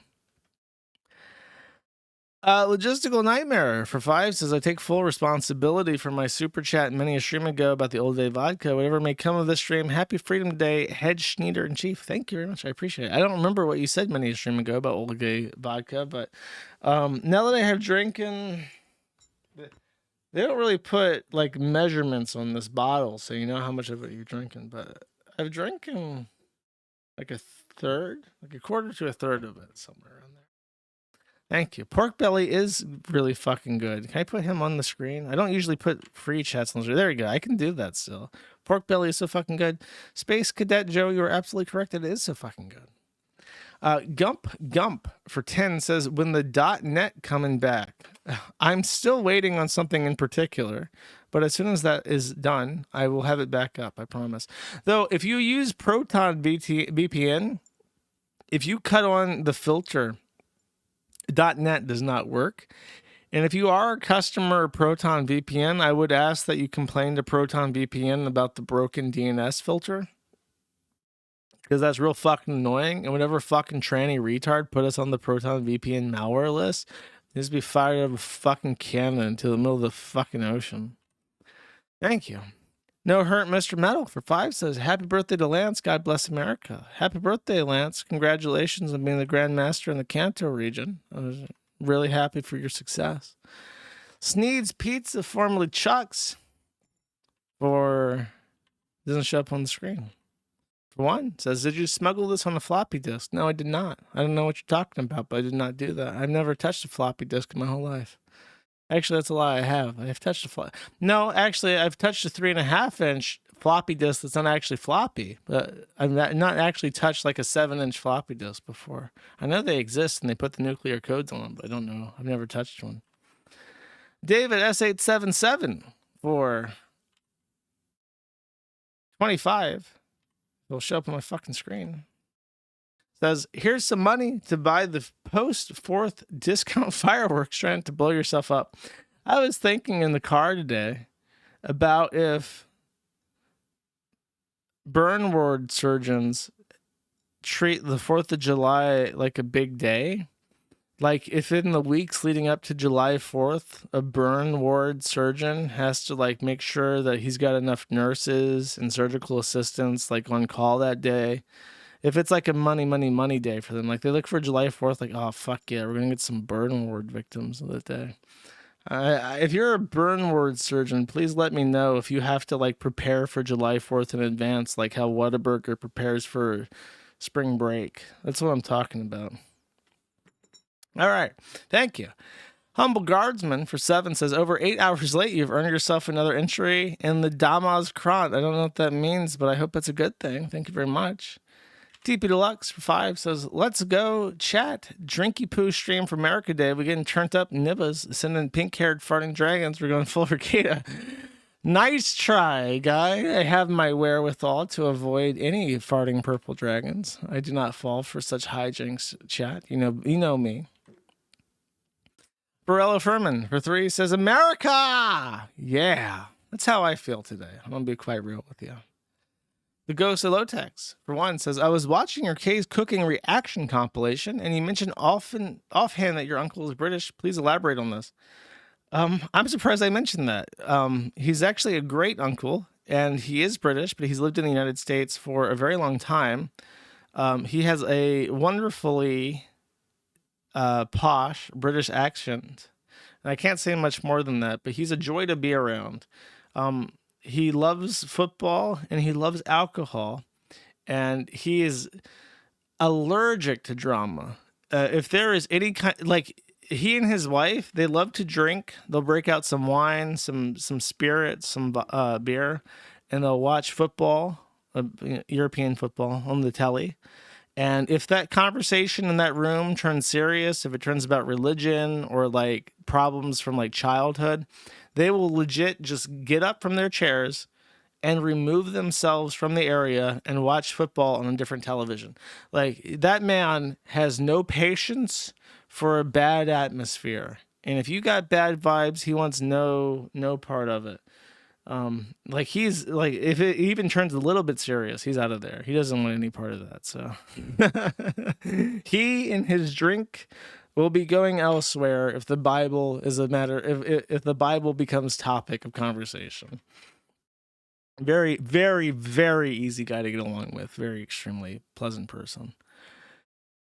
The Orange Cow for 20 says, do you have any opinion about Thomas Kincaid? Also, how is Kiwi Gold thing coming along? I am waiting. I think that by the way, I'm selling the rest of the Halloween merch on madnettheinternet.com.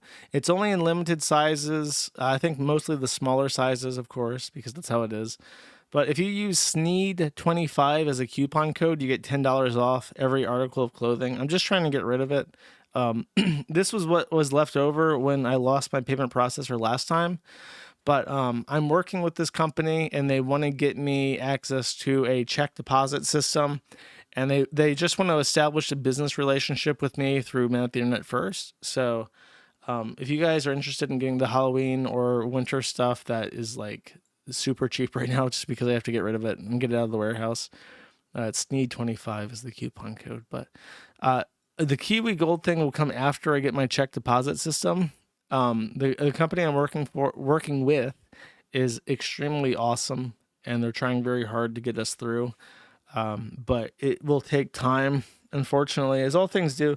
It really drives me crazy. That's the craziest thing about being an adult, is that you realize just how valuable time is, and you really start thinking about how, like, you know, people tell you like in a month or in a couple months from now, and you're just like, bro, that's like a fraction of my fucking life. You're telling me to wait a year? That's like 1/60th of my entire adult life if I'm fucking lucky. Like at the absolute minimum. And you're telling me to wait a fucking year for that? That's bullshit. So it's very frustrating as an adult trying to get business stuff done. You're just like, get it done now. I need it done now. I got shit to do, bro. But it'll happen. We're working on it. I'm working on it. When I speak of we, I'm referring to myself. I am the Queen of England, so I can speak in third person. David, thank you, by the way. David 87890 for 10. If I can click the fucking thing. Says, hello, Juice. I have dispatched my finest agent to collect signatures for Stop Killing Games petition. Here he is in action. Skip to 43 for the funny. Okay. Let's see. This is going to be a particularly slow super chat segment, in case you're wondering. Okay, so 43. Hey, it's like a Postal 2 joke. They left the door unlocked again.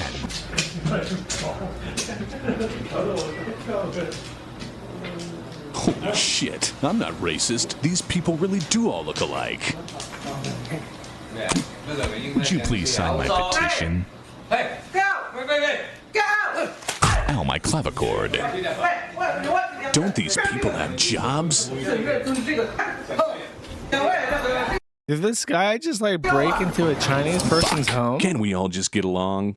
Guess not. I better watch out for those guys from now on. I guess like he just broke into a Chinaman's house. Shouldn't do that. That's rude. Thank you. Dragoons for 5 says, buy a pizza for your pizza. I would if I could. I'm on a diet. Here's how much restraint I exercise, chat. I was at a fucking fireman's barbecue and I had 1 plate of pulled pork. You know how long it's been since I had pulled pork? 15 fucking years. I haven't had it in forever. I had 1 plate with like a little bit of baked beans and I didn't go back for seconds. That's how much restraint I have. I want to be a skinny queen so I can go to DC. I'm going to be like Ross Scott and enact change. I'm going to tell the congressman, would you like to sign my petition? That's what I'm going to do. You have to be a skinny queen for that. Asian tech support for 10. I can't click this again. I don't know why. What the fuck? What did I break to fuck this up? Asian tech support for 10 says, no, drunk child, you will take multiple shots. Now. I've actually drank more than I was intending to. I was going to drink a full shot between every section, and I did so, but I honestly didn't feel it. So I'm just like, and I think it's because I'm standing. So I'm standing and I'm like sweating in my room and stuff. So I'm probably filtrating or sweating out the alcohol faster than I normally do if I'm just chilling and playing video games or something. So I actually did drink more than I usually would because I am quite lightweight. Thank you.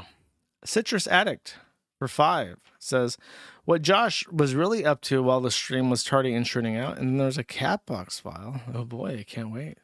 You never know what you're going to get in a cat box file, chat.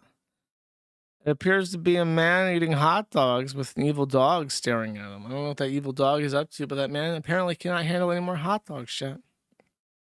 I hope he doesn't eat more. That was something, if I ever have kids, I'm going to make sure I don't do what my mom and my grandparents did. My parents told me, there's children starving in Africa. And what you should really tell your kids is not that there are children starving in Africa. You should tell your kids, if you're not hungry, don't fucking eat anything. So that guy on the floor eating the hot dogs, he needs somebody to tell him that if he doesn't want to eat any more hot dogs, just don't eat any more hot dogs. It's okay. You don't have to eat all those hot dogs. I feel like this is an important life lesson that aspiring parents should learn, chat. From me to you, chat. No Hurt Mr. Metal for 5 says, happy birthday to Tax Brass. I don't know who that is, but happy birthday, Tax Brass. I hope you enjoy sharing your birthday with the 4th of July. I'm sure that's a bit awkward, but at least you get fireworks. Many people don't get fireworks for their birthday. Need is Stanny for 5 says, I read that. Oh, there it is. For 5 says, making ham work overtime on a statutory holiday, no dignity. In the United States of America, you don't even get overtime for working on a federal holiday. You just get to eat shit. Kiwi Friend for 2 says, Jersh, please keep in mind that all of the tax law hasn't been written into law for the big, beautiful bill and is still being debated in the House last I heard. I think it's signed into law at this point. I'm not sure. Pretty sure it's been signed into law. Stino for 1 says, Bossman's Gamba is finally tax-free. Actually, it's the exact fucking opposite, bitch. He's paying 10% on his wager when he doesn't make any fucking money, bitch. He's going to be paying tens of millions of dollars to the IRS. They're going to put that motherfucker in a coal mine in the middle of Kentucky for make that money back, bitch. For Deer, for 10 says, busy, can't watch tonight. Just in case, play the fucking Chuck E. Cheese clip, bitch. Okay, I can do that. I know exactly. This guy sends me a super chat for $10 and says, play the Chuck E. Cheese clip. And you might be thinking, what the fuck does that mean? That doesn't make any goddamn sense. Okay, I got this. I know what the fuck you want, though. Hell yeah. I got the Chuck E. Cheese clip, bitch. Play. the fuck you mean you're not gonna play? I didn't fucking ask you if you wanted to play or not. Play the goddamn road and sing the fucking Born in the USA. What the fuck is this? Oh, hold up. I think that on the Kiwi Farms that public, I think I have this.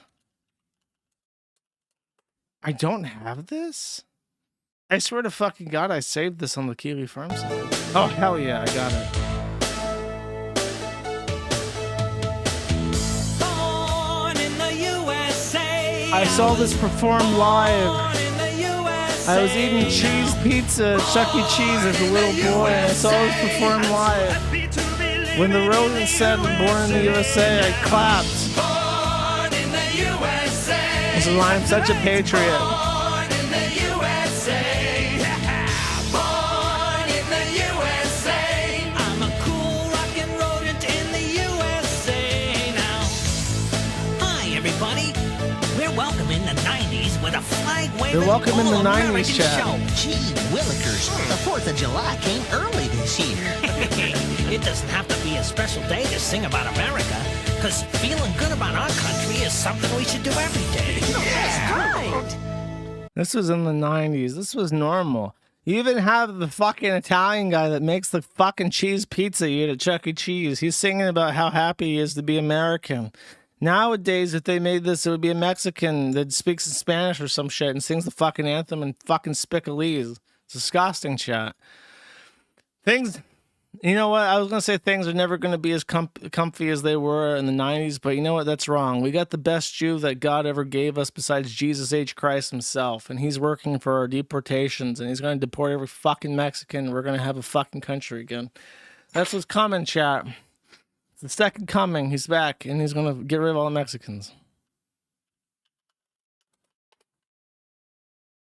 All right. Sneedo, for one, says, never mind, Bossman has lost it all again. I've heard the bad news.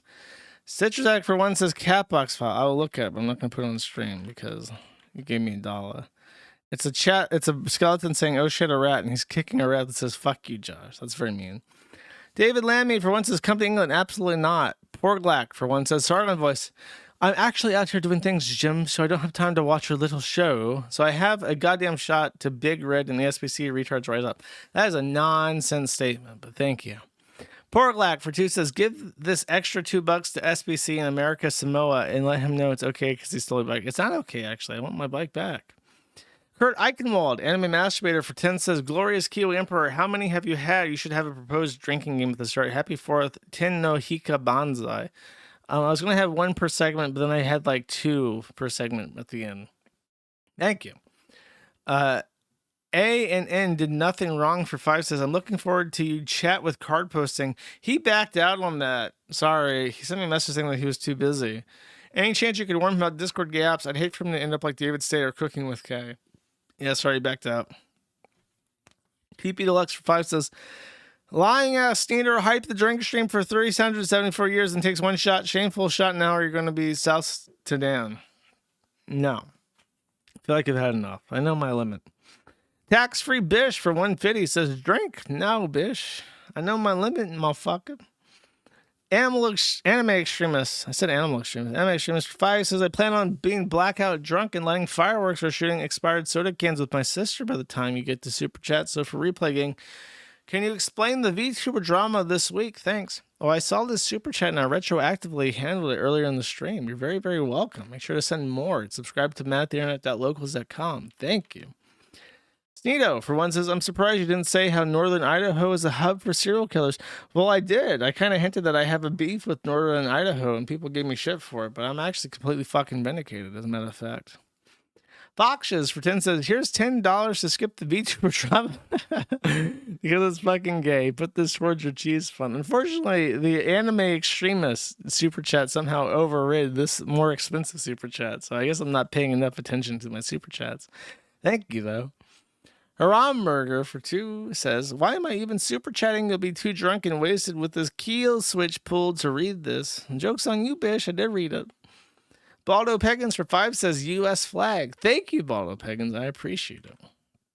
Yugula Sneed for 5 says VTubers never beating the pedo allegations. Total VTuber death. Couldn't agree more. Can't wait to see what enlightening opinions I get from some fucking faggot called the Almighty Lolly about how he's not actually jerking off to pictures of kids. Debuggs for 1 says I was at a gas station a couple weeks ago and saw a clapped out Camry with anime loli stickers everywhere. I waited for the owner and saw a big fat hand planet come out of the store with a bunch of junk. Dude, the fact that people are so emboldened that they're gonna put like cunny stickers on their fucking car and expect not to get shot is like a sign about the moral decay of the entire country, to be real with you.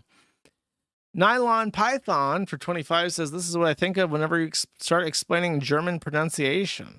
Okay, let's see what this is. You did send $25, chat. I've never played this game.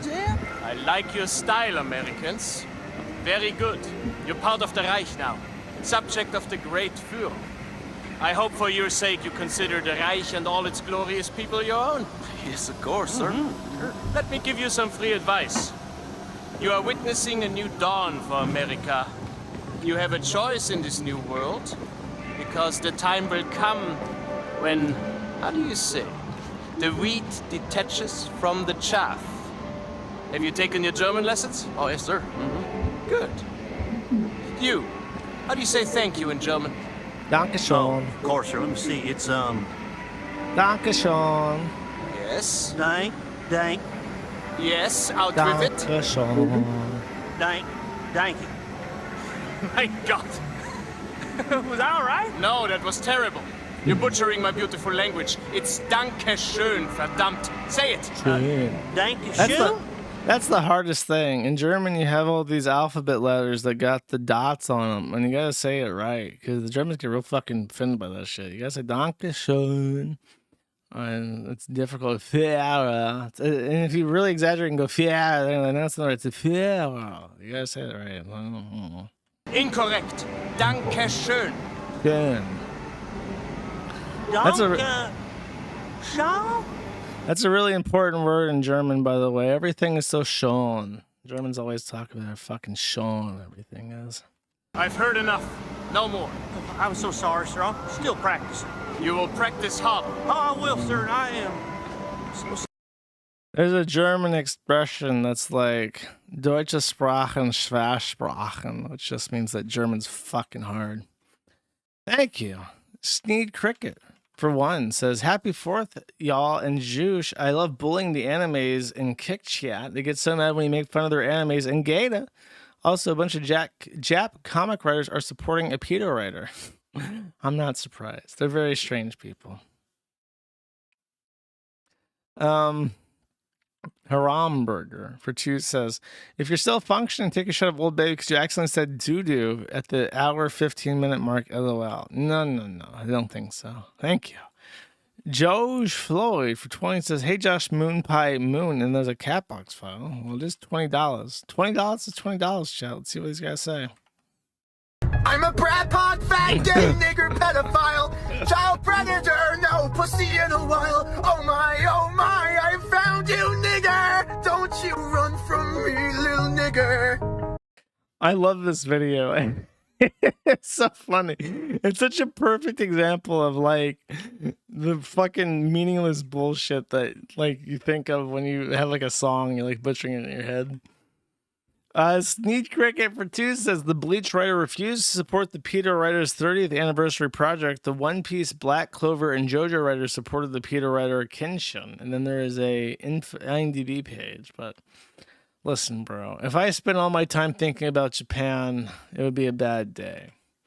Space Allen for 1 says pay null.lol. And I think this is a counter that shows how much money Russell Greer currently owes me. He currently owes me $1,274.75. So, yikes-a-reno, chat. Yikes-a-reno. I hope he one day pays me. Coliadante for 20 says, Mr. Greer, the court is seriously thinking this time. I'm going to do it. I swear I'm going to seriously think about sanctioning you if you miss the new deadline to complain with my sanctions.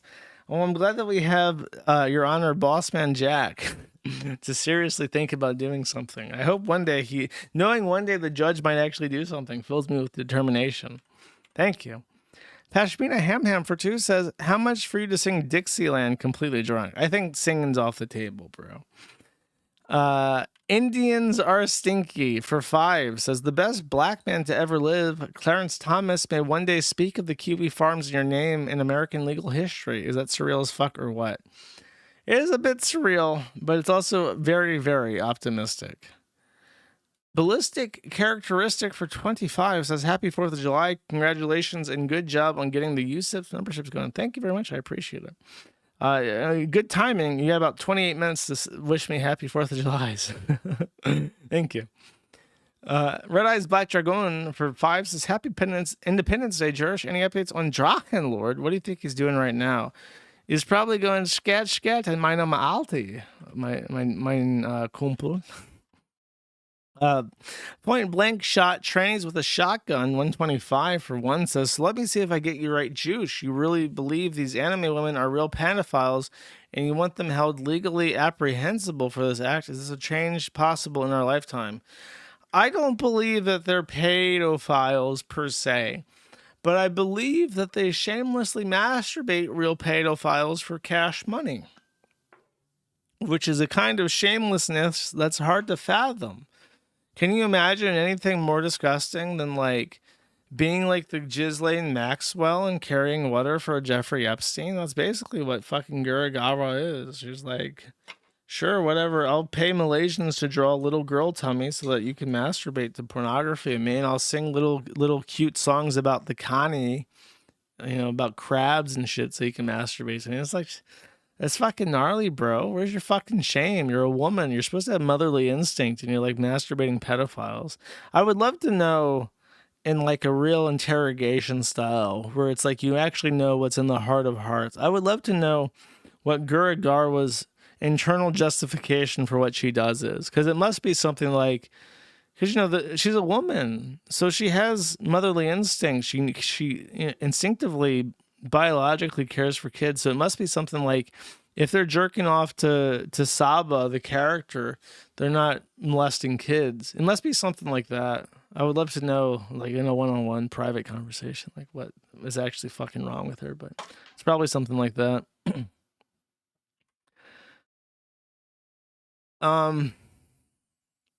Snake Cricket for 1 says, hope the neighbor type people down the street blow themselves up with their fireworks. Thank God for white people, and thank God for you. You can skip this, but I hate neighbors, tacos, raccoons, and shoes or pants. Chat, I think is what he's trying to say. John Doe Darius for 5 says, great fucking stream. 10 out of 10 drinking with you. Thank you very much. I appreciate it. Cheers. Romburger for 2 says, can't believe Dead by Daylight is burrowed that deep into your psyche that you remember spine chill on a visceral level. Take a shot, Survivor cuck. I played mostly Killer. I didn't enjoy Survivor at all. I did enjoy hacking people to death with a knife though. But I don't know. It is a very memorable game. That's why it's so popular. It's not really that great, but it's like super memorable. Josh Hungy for 150 says, will you give us a pickle burger review now? I promise no such thing. Don't even try. I can't even think of where the nearest Sonic is from here. It's a long ass way. Logistical Nightmare for $50 says, 12 hours for gimmick vodka. I must properly compensate for your time and fulfilling my silly super chat. Enjoy a K and you on this glorious Independence Day. Well, Don't. I mean, I guess I should inflate your ego, but honestly, I just wanted to visit the Potomac. Now, I didn't go during the best time of year, but I wanted to see it. I wanted to see the Capitol. I did. Nothing stops me, chat. If I want to go see the fucking Capitol of the United States of fucking America, I'm going to go see the motherfucking Capitol of motherfucking America. I'm going to get some fucking Old Bay vodka, motherfucking Bix and New and shit, nigga. Thank you. Sika Lother for 10 says, happy Lugansk Liberation Day. Podawful needs a crazy organizer data guy real good with automation, some other related retarded shit to fix his pizza fund. Will pay UN.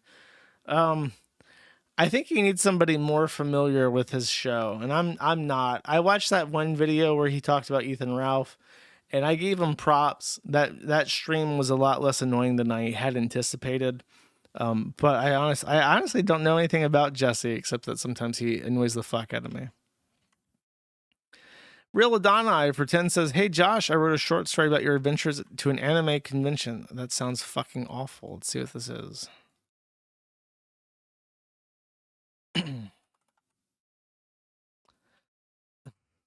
Picture of an atomic bomb going off in a city. And the quote says, "Cunny enjoyers could be here," Joshua thought. "I've never been to this anime con before. They could be anywhere." Joshua then announced, "If they all went to Isekai so bad, I'll just Isekai them all to hell."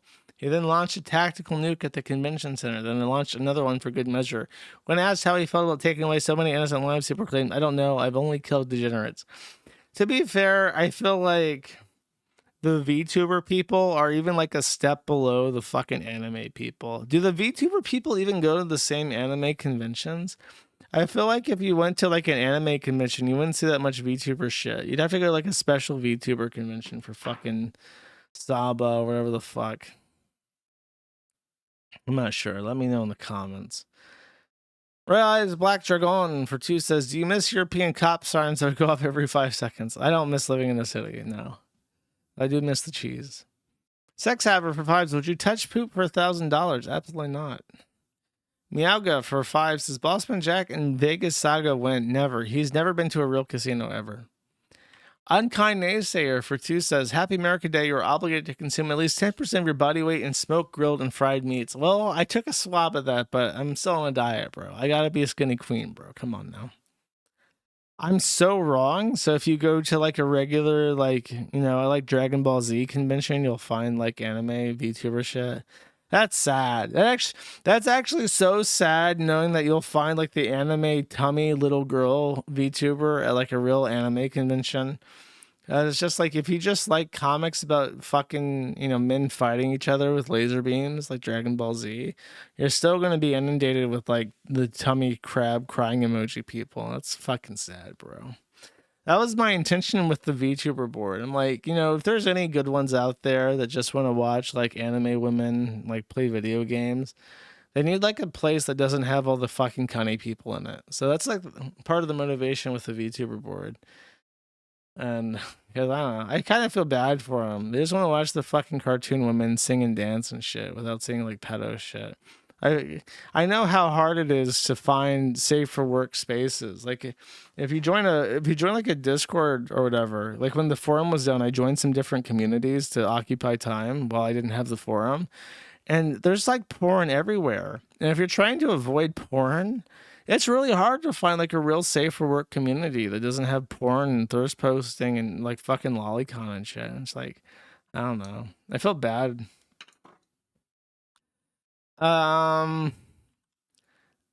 Elegabalas for 1 says, "Do you fuck with Blade?" I'm afraid not. I don't know who that is. Sorry. Orion from the Grillcast for 5 says, "Anime sucks. Cope and Sneed has the opportunity to do something really fucking funny tonight." Bro, listen, when I'm intoxicated, you take my fully sentient, aware brain and you dump it in cold water. That's the best way to describe it. I'm not out of control of myself. I'm just a little bit chilled, okay? And if I see a farting green dragon, I'm not going to masturbate to it like Nick Ricada. I'm simply going to ignore it as I always do, chat. Because I'm still in here. I'm just a little bit chilled. Cape G for 5 says, "To be patriotic, I'm sipping red, white, and blue flavors of Smirnoff Ice. Mass deportations. Let's go. Let's fucking go. By the millions, chat. By the millions." Simulligan for 2 for 5 says, "Kid Bandit and Commander James Stefani Sterling are going to have a wrestling match on the 18th. How do you think they'll top the first one?" I don't know, bro. I'll definitely be watching that shit. You know, people were telling me to call into PPP because he said that he would answer if I called or whatever, but That would be a fun thing to watch with PPP. Is like a live wrestling match between Jim Sterling and Kid Bandit. If we're ever gonna do like a call in or whatever, that would be fun because he knows wrestling shit and I don't know anything about wrestling, but I know Jim Sterling and Kid Bandit. So it would be like it would be like a weird collision where like we complement our knowledge bases absolutely perfectly. Gum Gum for 10 says, first time I ever saw Ross, I was flabbergasted. What a good dude. He does sound like a nice guy, doesn't he? Thank you. Trashland Soldier for $50 says, God bless you, man. The Kuro and such threads hit me hard. And my black lab and I thank you for what you do. Please accept the cheddar and keep fighting the good fight. You fucking man, Josh. Thank you. When the Kuro the Wolf stuff happened and Wolf got arrested, those are very positive things in my life. A lot of people developed sympathies for the forum and for me because of the good that people in the forum did when they hunted wolf down literally to the ends of the world. Getting somebody arrested in Cuba for animal abuse is actually like a genuine feat of human endeavors. It can't be like they have no animal abuse laws, but when they saw what that guy was doing, they arrested him for sodomy. Which is a mental illness arrest. So they put him on, probably to this day, he's still doped up on Thorazine, like a mental hospital. It's like a genuine human accomplishment. And the guys that did it, they wanted no fame, no clout, no notoriety. They didn't even want me to mention what their forum names were. They were just so shocked that this fucking guy was torturing puppies with impunity in Cuba that they put in hundreds of hours of work to hunt him down like a fucking rabid animal. And they put him down. They put him down in a place that I told them to their fucking face. I said, they have no laws in Cuba for animal cruelty. Even if you find this guy, they're never going to do anything to a Cuban national. And I was wrong. And they didn't care that I was negging them, and they fucked this guy up hard. That was like a genuine big turning point in my entire life. Sneedali D. Schlomoberg for 10 says, what do you say to the allegations that the only reason you're supporting Stop Killing Games is so you can run your own Blockland servers when the production servers eventually shut down? Bad Spot, Eric Bad Spot Hartman, my Hitler Jungen Fia, was very pro real games. And so Blockland actually works as a LAN. And if you want to host a dedicated server and connect by IP, you can play Blockland even if there's no master server list or whatever. That game is written to OG standards, man. You can play Blockland even 1,000 years from now if you got a computer. Bad Spot was... he was a guy that liked two things. He liked LAN parties, and he liked Cheesecake Yuri. And he liked those things together. He liked to have a little goon sesh with some women fingering each other, and he liked to play Blockland, okay, on LAN. That's what he liked. Snake Cricket, for one, says, I've been playing Dune Awakening with my friends who I know in real life, and it's been a fun time mining space melange and getting high in game. You should play it and watch your life melt away. Drunk, by the way. I've never even heard of Dune Awakenings. That's the first time anyone's recommended this particular game to me. Thank you. Koi Dante for 20 says 6 parts vodka, 2 parts Aperol, 2 parts pineapple juice, 2 parts lime juice, 1 part syrup. I prefer fig, but dealer's choice. Never heard of it made with Old Bay vodka, but I think it'd fit. Bro, that much sugar? You're asking to get fucking raped, bro. You're asking to fuck up yourself real hard. I don't know. Drinking sugar with alcohol is always like an invitation for a bad night. There's a difference between drinking a drink and drinking a drink that has less of sugar in it. And that shit goes right into your blood. Thank you. Spinglecat for one says, your 100K like Zeet has replied with a Shando GIF. People are calling the person who posted it a pedo base. I blocked him. People were getting like real uppity, like, oh my God, bro. Like they were sharing on 4chan and shit that I was blocking people like it was a huge win. But I block anyone who's like brown or pedophile or something else. Just like, there are certain people where it's just like, I don't want to talk to you, and I never want to see anything where that you have to say. So So why shouldn't I block you? You can still see my messages now on X, so there's not like I'm censoring myself to you or whatever. It's just like you'll never, ever, ever, ever say anything I ever want to pay attention to. You're either fucking jerking off to anime kids or you're like brown.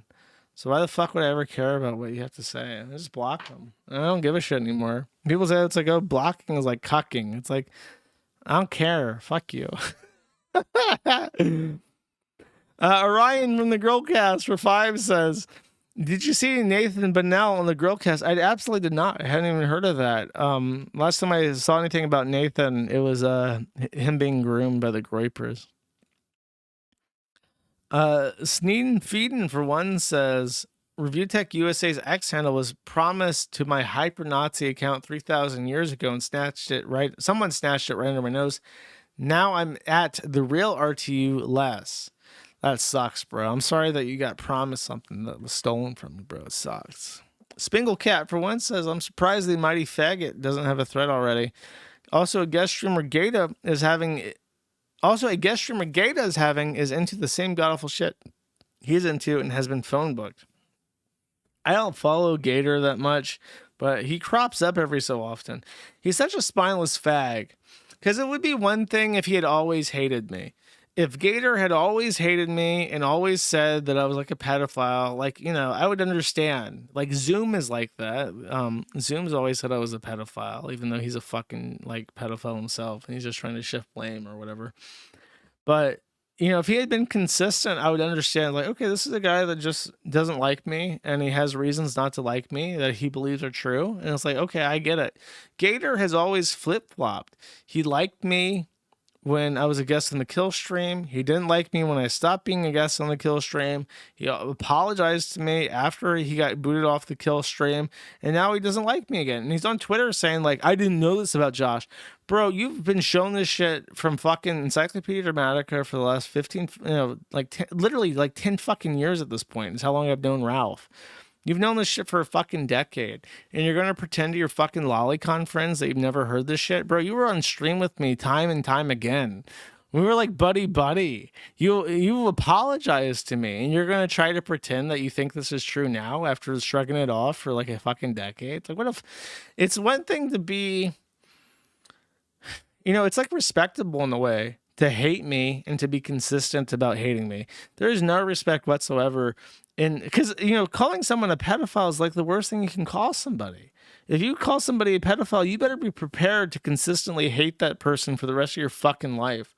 It's one thing to be consistent, and then it's another thing to be like a snake, where you're willing to say the worst thing possible about somebody and then renege it whenever it's convenient, and then say it again when it's convenient again.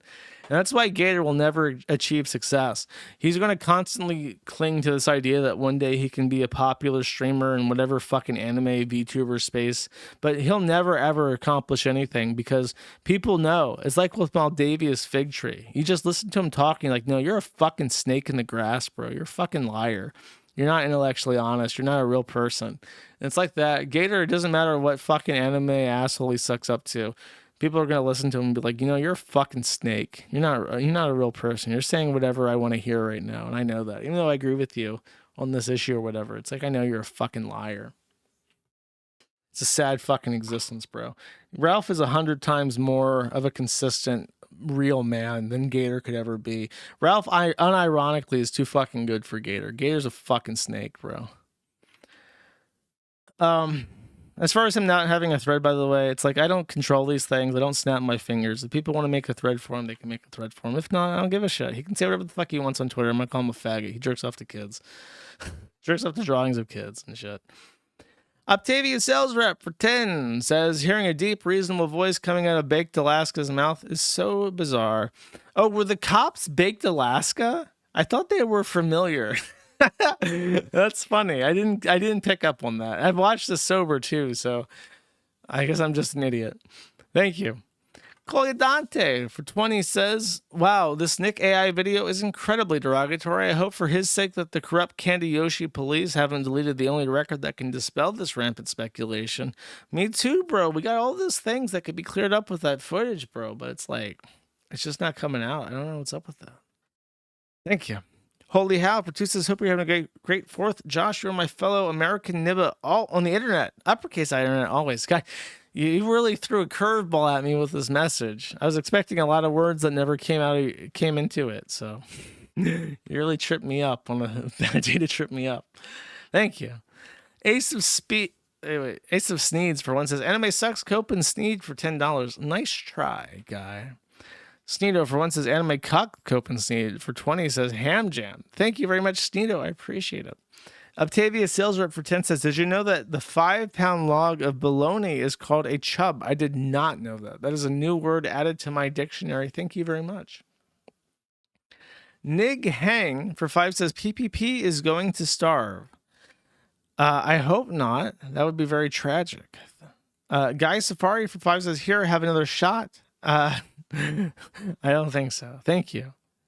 Red Eyes Black Dragon for 2 says, give PPP a double palm belly rub. I don't think I will. Humble Guardsman for 1 says, Damaz Kram, the Great Book of Grudges. Okay, I knew what the Book of Grudges was. I did not know that it was called the Damaz Kram. Thank you. Genocider CO for 5 says, happy 4th. Don't let the hamster drink himself into a coma. I try not to. I'm trying to pull him back from the edge, bro. JP Trigger Pull for 10 says, happy 4th. Thank you very much. I appreciate it. Bot or Not for 10 says, happy 4th, Josh. Listen to the stream while watching fireworks. Started to downpour right after. Yeah, it happens. I love a rainy night, though, so that wouldn't bother me too much. Thank you. The Orange Cow for 1 says, do you have any opinions on Thomas Kincaid? I do not have any opinions on him. Sorry, I don't know who he is. Grump Gump for 10 says, you'll be happy to know that DC is notorious for poor appearances. If you're a skinny queen, you're head and shoulders above politicians. I know, it's how you get shit done, bro. Thank you. Kurt Eichenwald, anime masturbator for 1 says, I can't believe I missed the Kino Casino for this. Sorry, bro. Better luck next time. Honasupa for $50 says, keep the First Amendment alive, bro. I'm trying my best. Okay. Glukvansh. Yeah. Thank you. Eric George for 5 says, the N-word, also the F slur. Thank you, Eric George. Very much appreciated. Mist for 2 says, can you go to the Zoe thread? Also, CNA can be friends for Samatsu, pretty please. No. Zoe's super annoying, and she basically just wants attention. That's it. That's like her only character trait, that she just wants attention. And it's like, you know, guys are going to give it to her because she's a woman, but it's just like she just wants attention. So I don't find her very interesting at all. Sneedo for 1 says, I'm at a Spick friend's house celebrating the 4th of July, and they're firing those missile fireworks. I think I'm drunk. Well, be careful with the fireworks, bro. Amos for 1 says, I'm banned Mitsu fan. She's banned for a week for spam. If she doesn't want to be banned, she should not spam threads. And that's it. Thank you very much for watching. I hope you guys had a great 4th of July. And you know what? This stream is wrapping up right at the end of the day. So I will be the last person probably to wish you a great and happy 4th of July. Always remember that Sisyphus does not work in vain. The boulder rolls backwards, but we must always fight to keep it rolling upwards. Because if not, we just lose it. We'll lose all of our constitutional rights if we don't fight for them. So it's never a fight in vain, chat. It's never a fight in vain. And on that note, I have a song from my favorite country artist of all time, Toby Keith. I hope you guys have a awesome, wonderful remaining 6 minutes of your day. And I'll see you on Friday. Take it easy. Bye-bye.